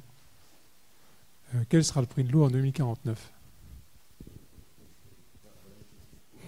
Courte et incisive. Je vais passer le micro. Ça dépendra d'où vous êtes dans la France. Et ça dépendra pour quel usage, je l'espère. Si c'est pour boire, j'espère qu'on sera en dessous de ce que vous venez de dire. Par contre, si c'est pour votre piscine, ça devrait être bien au-dessus, voire interdit. Voilà, ça dépendra de vos usages et de votre localisation. Alors, complètement d'accord avec Esther. Voilà. J'ai eu l'occasion de faire une conférence il y a quelques jours sur un autre campus à Rennes. Le thème c'était si un jour notre robinet s'arrêtait de couler, je vous l'ai envoyé Arnaud. La conclusion de tout ça c'est finalement, j'ai un regard assez pessimiste là-dessus, pardon, excusez-moi, mais je me dis que quand on regarde la façon dont on a géré l'essence il y a quelques mois, quand on voit la façon dont on a géré la moutarde ou le papier toilette pendant le Covid, je me dis que le jour où il faudra se battre pour l'eau, et ben on sera pas bien. Voilà. Nous, on a une plateforme hydrogéologique, on pourra peut-être vous en vendre. Ouais. Alors, une dernière intervention ici, monsieur. Faites passer le micro.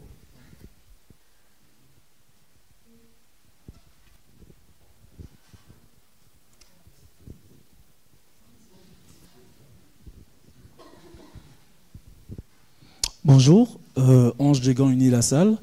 Je me pose une question par rapport à tout ce que vous venez d'expliquer, puis merci pour votre exposé et tout. Pourrait-on réellement manquer d'eau un jour avec toutes les ressources que nous avons autour? Je parle de la mer, la pluie, comme vous parlez du cycle et tout. Est-ce qu'on pourrait manquer réellement d'eau un jour? Qu'est-ce que vous voulez dire par est-ce qu'on pourrait en manquer un jour? Déjà, qui est on déjà? On est déjà en situation de... Vous parlez de quoi en fait?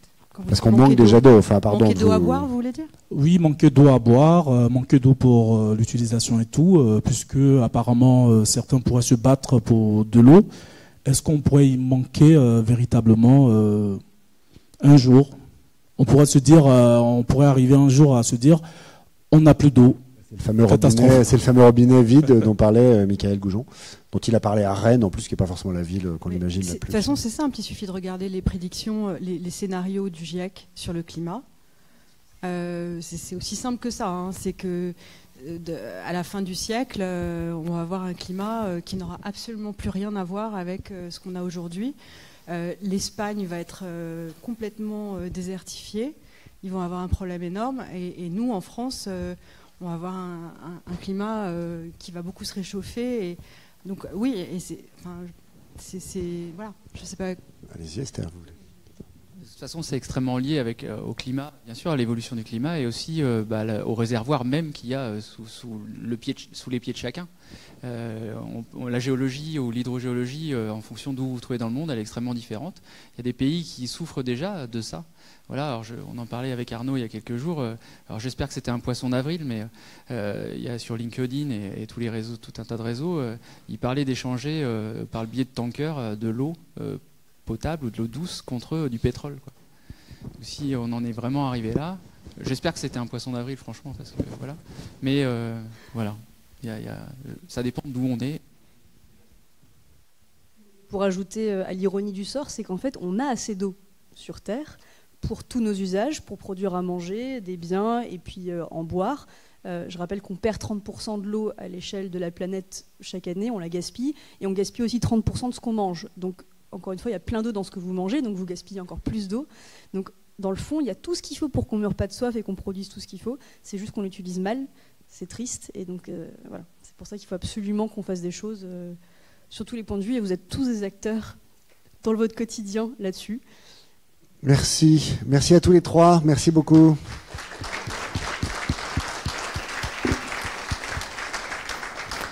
Eh bien, nous allons passer à la table, à la conférence suivante, qui sera une conversation cette fois, avec David Walge, que j'invite à rejoindre le plateau.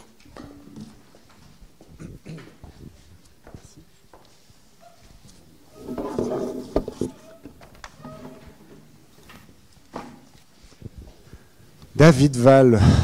Bonjour David Walge, merci d'être avec nous. C'est un plaisir, merci. Alors là, on va plus parler de l'eau douce. On a été très focalisé sur l'eau douce, évidemment, et ses enjeux. On va se mettre à parler de l'eau salée, très très salée, et même on peut dire aussi froide et très froide. Hein, parce que on va parler des grands fonds marins. Je rappelle que vous êtes dramaturge, que vous êtes auteur, que vous avez écrit de nombreux spectacles, dont plusieurs se rapportent à l'expédition, parce que il s'agit là d'une expédition dont nous allons parler. Il y a notamment donc un spectacle qui s'appelait Spluge en 2019. On dit ça se prononce comme ça, Spluge. C'était des spectacles Spluge et Dunvor, oui, qui est une adaptation de ce texte. C'est ça. Et de Dunvor en 2020. Donc, et tout ça est en collaboration. Vous avez donc travaillé en collaboration scientifique avec l'IFREMER.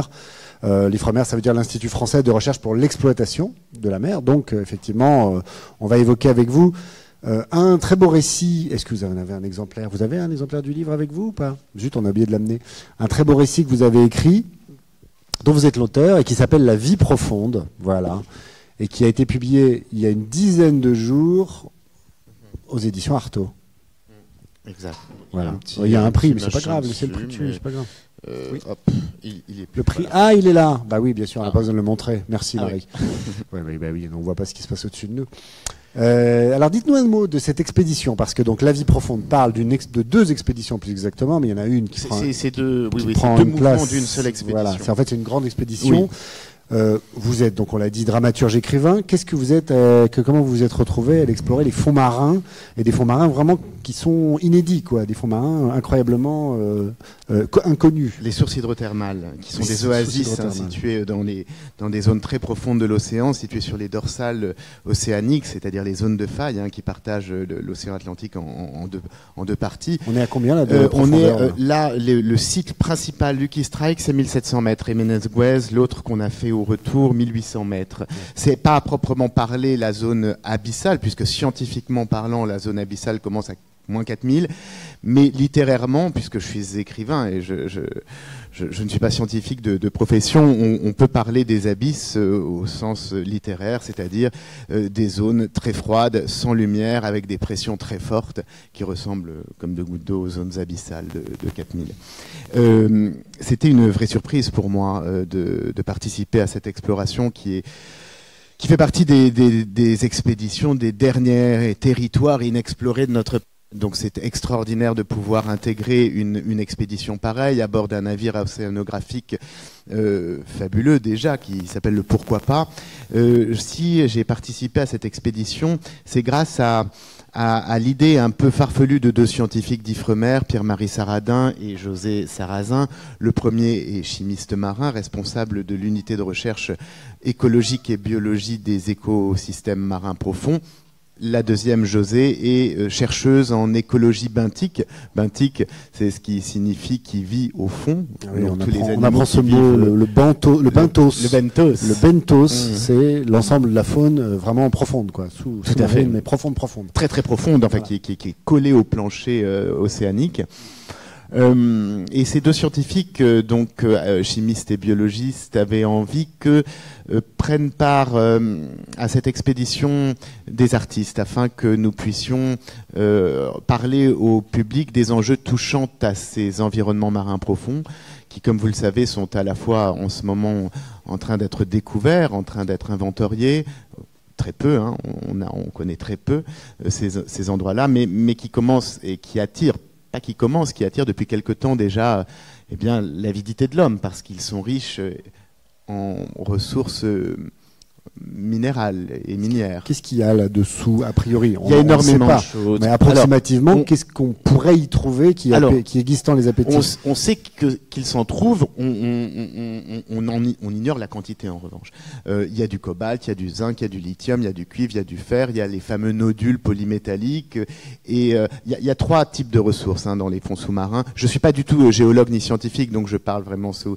Il y a les sources hydrothermales, donc ces fameux écosystèmes dont on va parler, qui se constituent autour de fumeurs noirs, qui sont ces fabuleuses de cheminées de fume. On appelle ça des fumeurs noirs parce que ce sont des cheminées qui fument sous l'océan, ce qui est assez étonnant quand on voit ça, de la fumée dans de l'eau. C'est 300 degrés, je crois. 350 degrés. 350 degrés, donc ça fait de l'eau qui bout. Ces cheminées peuvent atteindre des hauteurs faramineuses. Il y en a certaines qui font plus de 10 mètres, 20 mètres, et elles sont formées par la précipitation de ces fameux liquides sulfurés qui en sortent et qui attirent la convoitise des industriels et des États. Les liquides sulfurés, ce sont des liquides où il y a des associations moléculaires de métaux. Ils sont riches en métaux, en fait, ces liquides sulfurés. Donc ça, c'est le premier type de ressources. Il y a les nodules polymétalliques qui, eux, sont beaucoup plus médiatisés. C'est ces petites pépites, on dirait des œufs, qui sont très riches en métaux, métaux rares, cuivre, zinc. Et il y a les plaines cobaltifères, les croûtes cobaltifères qui, elles... c'est des croûtes riches en cobalt. Et alors, bien sûr, tous ces métaux servent aux moteurs électriques, aux téléphones, aux ordinateurs. Alors, ça attire beaucoup les gens au nom, mais ça, on y reviendra, de la fameuse transition environnementale.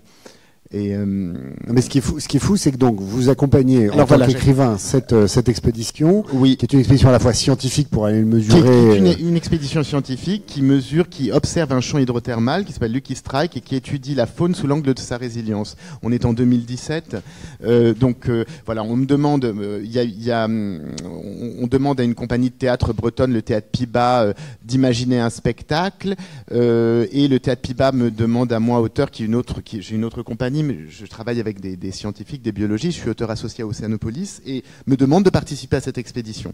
Donc je pars et je propose de tenir le journal de bord de cette expédition, pour faire à la fois quelque chose de littéraire, qui va faire l'objet, mais à l'époque on en est encore loin d'une édition, et qui va être adapté aussi au théâtre, pour toucher à un public de manière différente.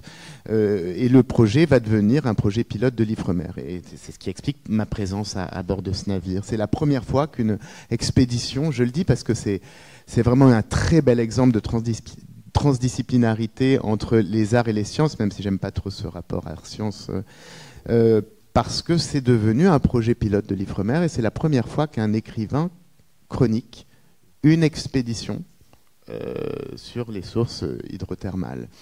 Et donc avec la liberté de l'écrivain. C'est-à-dire qu'à la fois ce texte-là, La vie profonde, et l'histoire, bien évidemment, d'une expédition, avec ce qu'on y fait scientifiquement, mais également, comme c'est un genre assez liquide, le journal de bord, on peut vraiment lui donner plusieurs lectures et plusieurs couches d'écriture. C'est aussi comment on vit à bord, sur un bateau. Qu'est-ce que cela fait émotionnellement d'être le témoin d'une des dernières grandes expéditions de notre époque. Parce que ce qu'il faut préciser, on l'a peut-être dit, mais il faut peut-être le redire, c'est qu'en fait, vous accompagnez donc les scientifiques qui vont découvrir des espèces vraiment quasiment pour la première fois. Enfin, c'est-à-dire que vraiment il y a des surprises. On sait très peu de choses finalement de ce. On sait très peu de choses. Le site Lucky Strike est un peu plus référencé puisque c'est un site sur lequel Ifremer revient tous les ans. Lucky Strike, c'est entre Açores et Amérique. On est le long de la dorsale atlantique. Mais effectivement, on teste, on découvre des espèces, on poursuit les analyses chimiques, géologiques de ces espaces-là.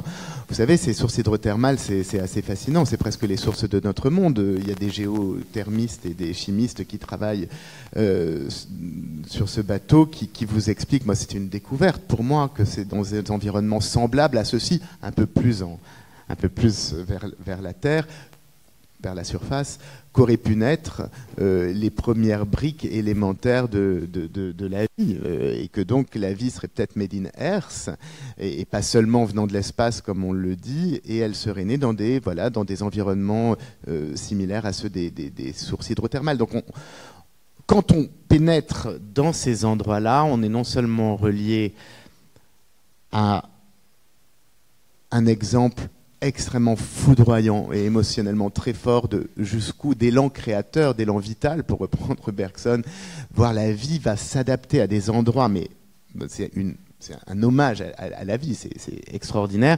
Ça nous amène bien sûr aussi à revisiter l'histoire de notre planète et à montrer combien finalement ce qu'on nomme mal environnement, puisque l'environnement, par définition, c'est ce qui donne l'impression d'environner, alors que l'environnement nous fait, nous fonde. Et donc, on voit aussi d'où nous sommes issus. Et puis, bien sûr, ça donne aussi ça tisse des parallèles avec l'espace, aussi, avec soi-même.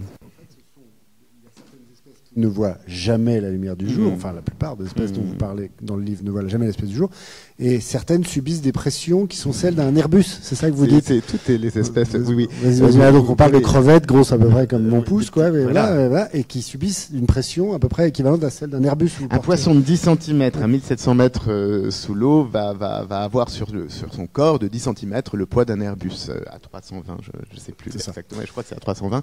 Et il nage avec la légèreté d'une plume. Alors c'est ça. Enfin, donc effectivement vous chantez dans votre livre l'incroyable résilience du système marin, mais vous prévenez aussi de sa fragilité. Alors on y revient parce que cette expédition, elle sert donc à mesurer toutes les choses qu'on est en train de dire, mais elle sert aussi à mesurer les éventuels impacts si jamais on commençait une exploitation minière. Là, il y a un enjeu qui est évidemment écologique, mais hyper politique.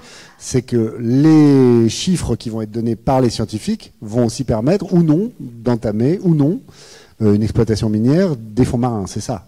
Je pense qu'il y a un enjeu dont ils ont tout à fait conscience, les scientifiques. Alors, effectivement, Ifremer travaille, comme vous le savez, à la fois sur l'exploration, mais également sur les conditions d'évaluation d'une future exploitation.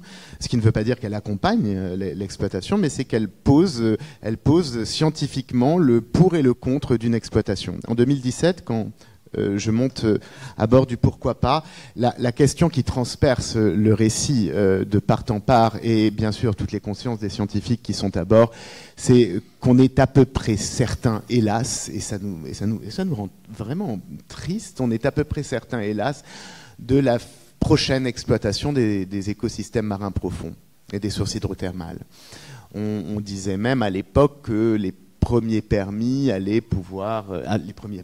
été déposés et que l'exploitation allait certainement commencer en 2029. Jamais, je dois le dire, à l'époque, c'est-à-dire il y a 4 ans et demi, je n'aurais cru possible ce qui s'est passé cet hiver, pendant justement que je rédigeais l'avant-propos de ce livre, puisque le 7 novembre, la présidence de la République, enfin l'État français, Emmanuel Macron, a annoncé que la France allait protéger ces environnements marins profonds, ces écosystèmes, et aller en retarder, voire même essayer d'interdire l'exploitation minière. Pourquoi c'est si important qu'Emmanuel Macron se prononce dessus? Parce qu'on n'est pas non plus En fait, ce qu'on découvre dans votre livre, c'est que la France est la première, la plus large, enfin vous dites la deuxième, mais entre-temps il y a eu d'autres calculs qui montrent que ça pourrait être la première, le premier territoire sous-marin mondial, en fait. Alors moi je pensais que c'était la seconde, mais c'est voilà. vous qui m'avez ça appris dépend des ça. calculs. La France effectivement est à la tête de la deuxième, voire maintenant première zone économique exclusive maritime mondiale. C'est-à-dire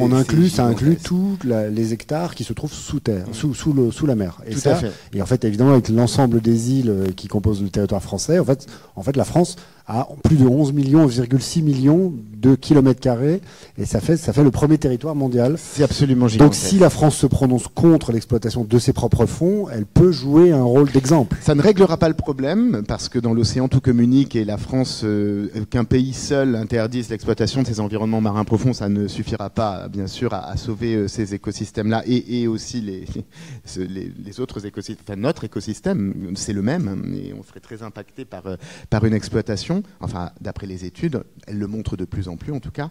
La majorité de l'océan, c'est la haute mer.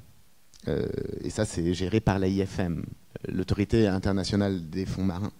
Et c'est vrai que la France espère peser, je dis ça, tout ça est très récent, hein, la déclaration d'Emmanuel Macron, c'est le 7 novembre, l'Assemblée nationale en janvier s'est prononcée pour un moratoire, c'est-à-dire un délai, pour dire, écoutez, avant d'exploiter, on n'a pas assez d'informations, attendons avant d'aller y creuser, parce que ça va poser des problèmes, on n'a pas suffisamment on n'est pas sûr des conséquences, donc attendons. Mais je crois que l'IUFM, après c'est des sujets très compliqués, et encore une fois je répète ce que les scientifiques autour de moi disent, mais l'IUFM va se prononcer en juillet sur une réglementation minière, donc on a 100 jours pour peser sur le débat, ce qui est très peu, mais le jeu en vaut vraiment la chandelle, et la France pourrait effectivement espérer peser sur le débat international, tout en sachant que d'autres pays, eux, ne veulent absolument pas abandonner l'idée de cette exploitation des métaux rares, comme le Japon par exemple, qui est très intéressé à cette transition. Après, effectivement, c'est moi, enfin, on en discutait tout à l'heure. Moi, je trouve que les termes du débat sont très biaisés. De dire que pour la transition environnementale... Alors, expliquez-nous pourquoi les promoteurs d'une exploitation minière, évidemment, ils ont tout intérêt à dire que ça n'aura pas d'impact, etc. Mais pourquoi est-ce qu'ils disent que ça soutiendrait la transition parce que ça permet de faire des composants de moteurs de voitures, de batteries électriques, et de nouvelles technologies qui entrent dans la conception que l'on a des énergies dites propres du futur. Or, c'est pas ça la transition environnementale ou énergétique, c'est pas simplement une évolution technologique, sinon on appellerait ça une révolution industrielle. Ça c'est déjà produit. En fait, ça doit s'accompagner de nouveaux usages et d'une nouvelle culture. Dire que pour la transition environnementale, on va foutre en l'air la dernière partie inviolée et saine de notre planète, me semble vraiment, je vais même être un peu vulgaire, c'est même pas du greenwashing, c'est presque du foutage de gueule là pour le coup, parce qu'on sait que les impacts sont extrêmement négatifs. À la petite échelle, bien sûr, parce que en fait, c'est ce que je mets à la postface. Elle peut sembler un peu byzantine. J'écris, et ça c'est vraiment avec les scientifiques, on sait que les impacts, malgré le manque flagrant de connaissances, on sait que les impacts vont être dangereux, vont être importants. Pourquoi ? Parce que j'ai participé à ces petites expériences. Les scientifiques, quand ils font une expérience sur le terrain, ils le font sur 30 cm par 30 cm. Donc on a des données scientifiques, on parlait de l'importance des données tout à l'heure, on a des données sur des petites surfaces. Et on sait, par exemple, je vous donne l'exemple d'une expérience qu'on a faite sur ce site Lucky Strike, avec les biologistes, on dénude une petite partie de la faune, comme s'il y avait eu des rejets miniers, en tout cas un impact anthropique sur la zone, et hop, les animaux partent. Donc on dénude comme si on avait jeté de l'acide chlorhydrique dessus. Exactement.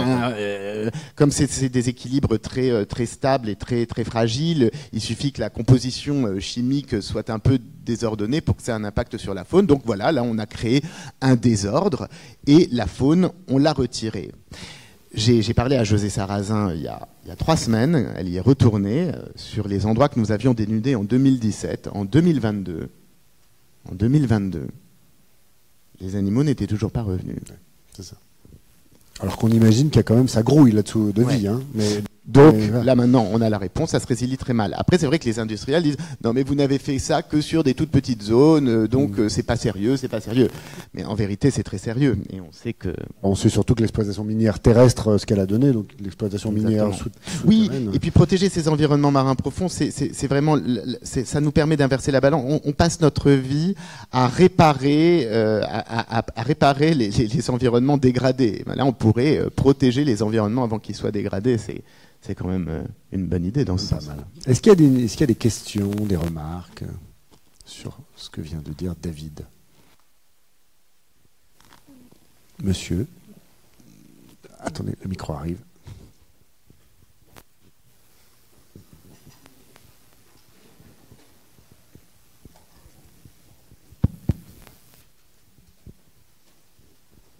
C'est vrai, c'est sous la pression de la technologie actuelle, notamment des terres rares, que l'exploitation des nodules sous-marins survient.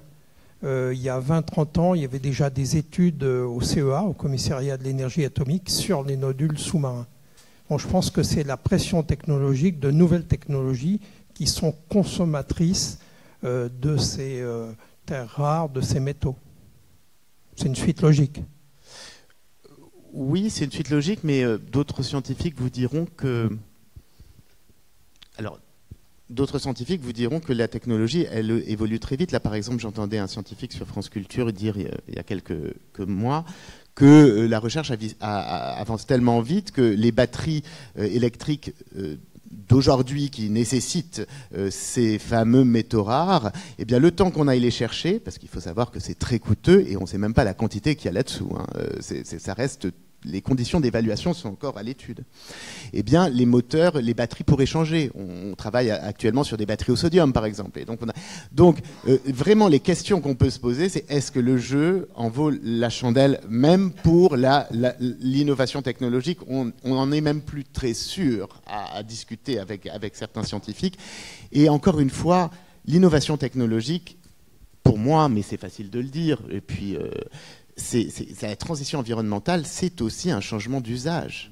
Ce qui est désirable et durable, c'est pas forcément une innovation technologique détachée d'une culture et d'usage. Si on doit faire, pour remplacer la voiture thermique, autant, voire plus de voitures qui durent aussi peu de temps et conserver les mobilités qui sont les nôtres à notre époque, c'est pour ça que la transition environnementale, elle doit être accompagnée politiquement et culturellement. Et vous donnez un exemple qui, pour le coup, date d'il y a bien longtemps, qui pourrait être l'exemple suivi par le monde, qui devrait être l'exemple suivi par le monde, c'est l'exemple de l'Antarctique, par exemple.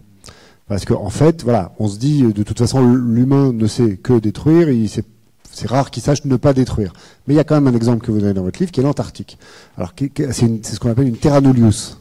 Oui, c'est une terra nullius. La Lune l'est aussi, mais apparemment, c'est pas tout à fait, ça regroupe pas tout à fait les mêmes choses. Ouais. L'Antarctique, pour moi, c'est vraiment parce que quand même, ce que il faut rester espérant. Et c'est vrai que l'homme n'est pas qu'une brute à détruire. Il fait aussi d'autres choses.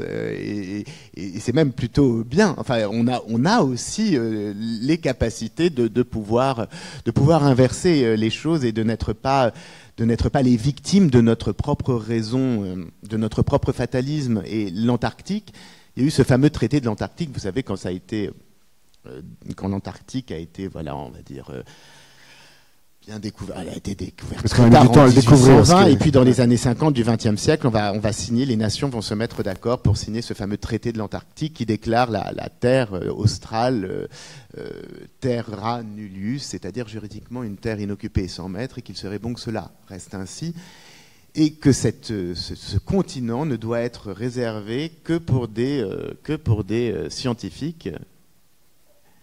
Et donc aucune arme de guerre, enfin, et ça c'est vraiment quelque chose, c'est un très beau modèle. C'est-à-dire, alors je sais qu'en ce moment c'est remis en question, qu'on va re-signer ce traité dans les années à venir, mais c'est un exemple que parfois l'homme, les êtres humains arrivent à se mettre d'accord pour préserver quelque chose et en faire et avoir une relation différente avec le monde. Est-ce qu'il y a une autre question, une autre remarque? Marie-Laure Vercambre, je connais le nom de la personne qui va poser une question. Oui, non, c'est juste pour abonder dans le sens de David Val. C'est effectivement l'Antarctique, le moratoire sur l'Antarctique. Bon, il a été quand même arraché, mais il a eu lieu. Maintenant, il va être négocié. Et puis, on peut aussi parler de l'exploitation de l'Arctique, etc. Il y a beaucoup de raisons d'être déprimé. Mais parallèlement, il y a des annonces comme voilà, la France qui décide de sanctuariser ses fonds marins. Le traité de la haute mer. Et d'un côté, donc, on peut pleurer, on peut se dire, bon, 1992, protocole de Kyoto, on est à des années-lumière d'avoir ce genre de consensus international où on va prendre des mesures vraiment ambitieuses pour le climat et finalement, voilà, on n'en est pas là. Regardez ce qui se passe avec l'accord de Paris, on n'en est pas là du tout. Mais il y a des initiatives de pays importants, de pays qui comptent. Les États-Unis, quand ils vont plutôt dans le bon sens pour les enjeux environnementaux. Et puis là, même au niveau des COP, on va aller vers des décisions qui vont être plus régionalisées. On sait que l'Europe a un plan sur le climat qui est ambitieux. Donc il faut savoir encourager et se réjouir de bonnes initiatives comme ça. Pour la petite histoire, quand je rédigeais l'avant-propos, j'étais à la campagne, à côté d'ailleurs, dans un endroit tristement célèbre en ce moment qui serait cette fameuse, juste à côté du fameux projet de la mine de lithium à ciel ouvert, mais qui, pour des problèmes d'eau, mais c'est très actuel par rapport à ce qu'on a dit. Et donc c'était vraiment, il y avait une effervescence dans cette région, et j'entends la nouvelle. Le discours d'Emmanuel Macron sur la préservation. Ça m'a fait... c'est vrai que Dites-le, qu'est-ce que vous avez fait ? J'étais hyper ému, j'ai pleuré. J'étais hyper ému et je me dis Emmanuel quand Macron même, fait ça aussi. Alors, c'est pas Emmanuel, mais je veux dire, je me suis dit, mais en fait, alors bien sûr, il faut qu'il y ait un texte existe. C'est une parole pour l'instant. On ne sait pas. C'est comme le traité de haute mer. Comment est-ce qu'on met ça en pratique ?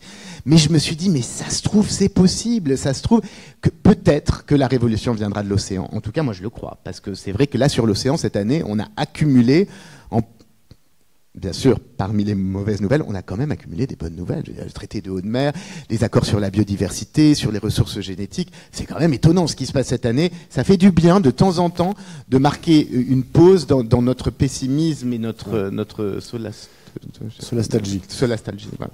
Ne boudons pas notre plaisir. Merci David Val, merci beaucoup.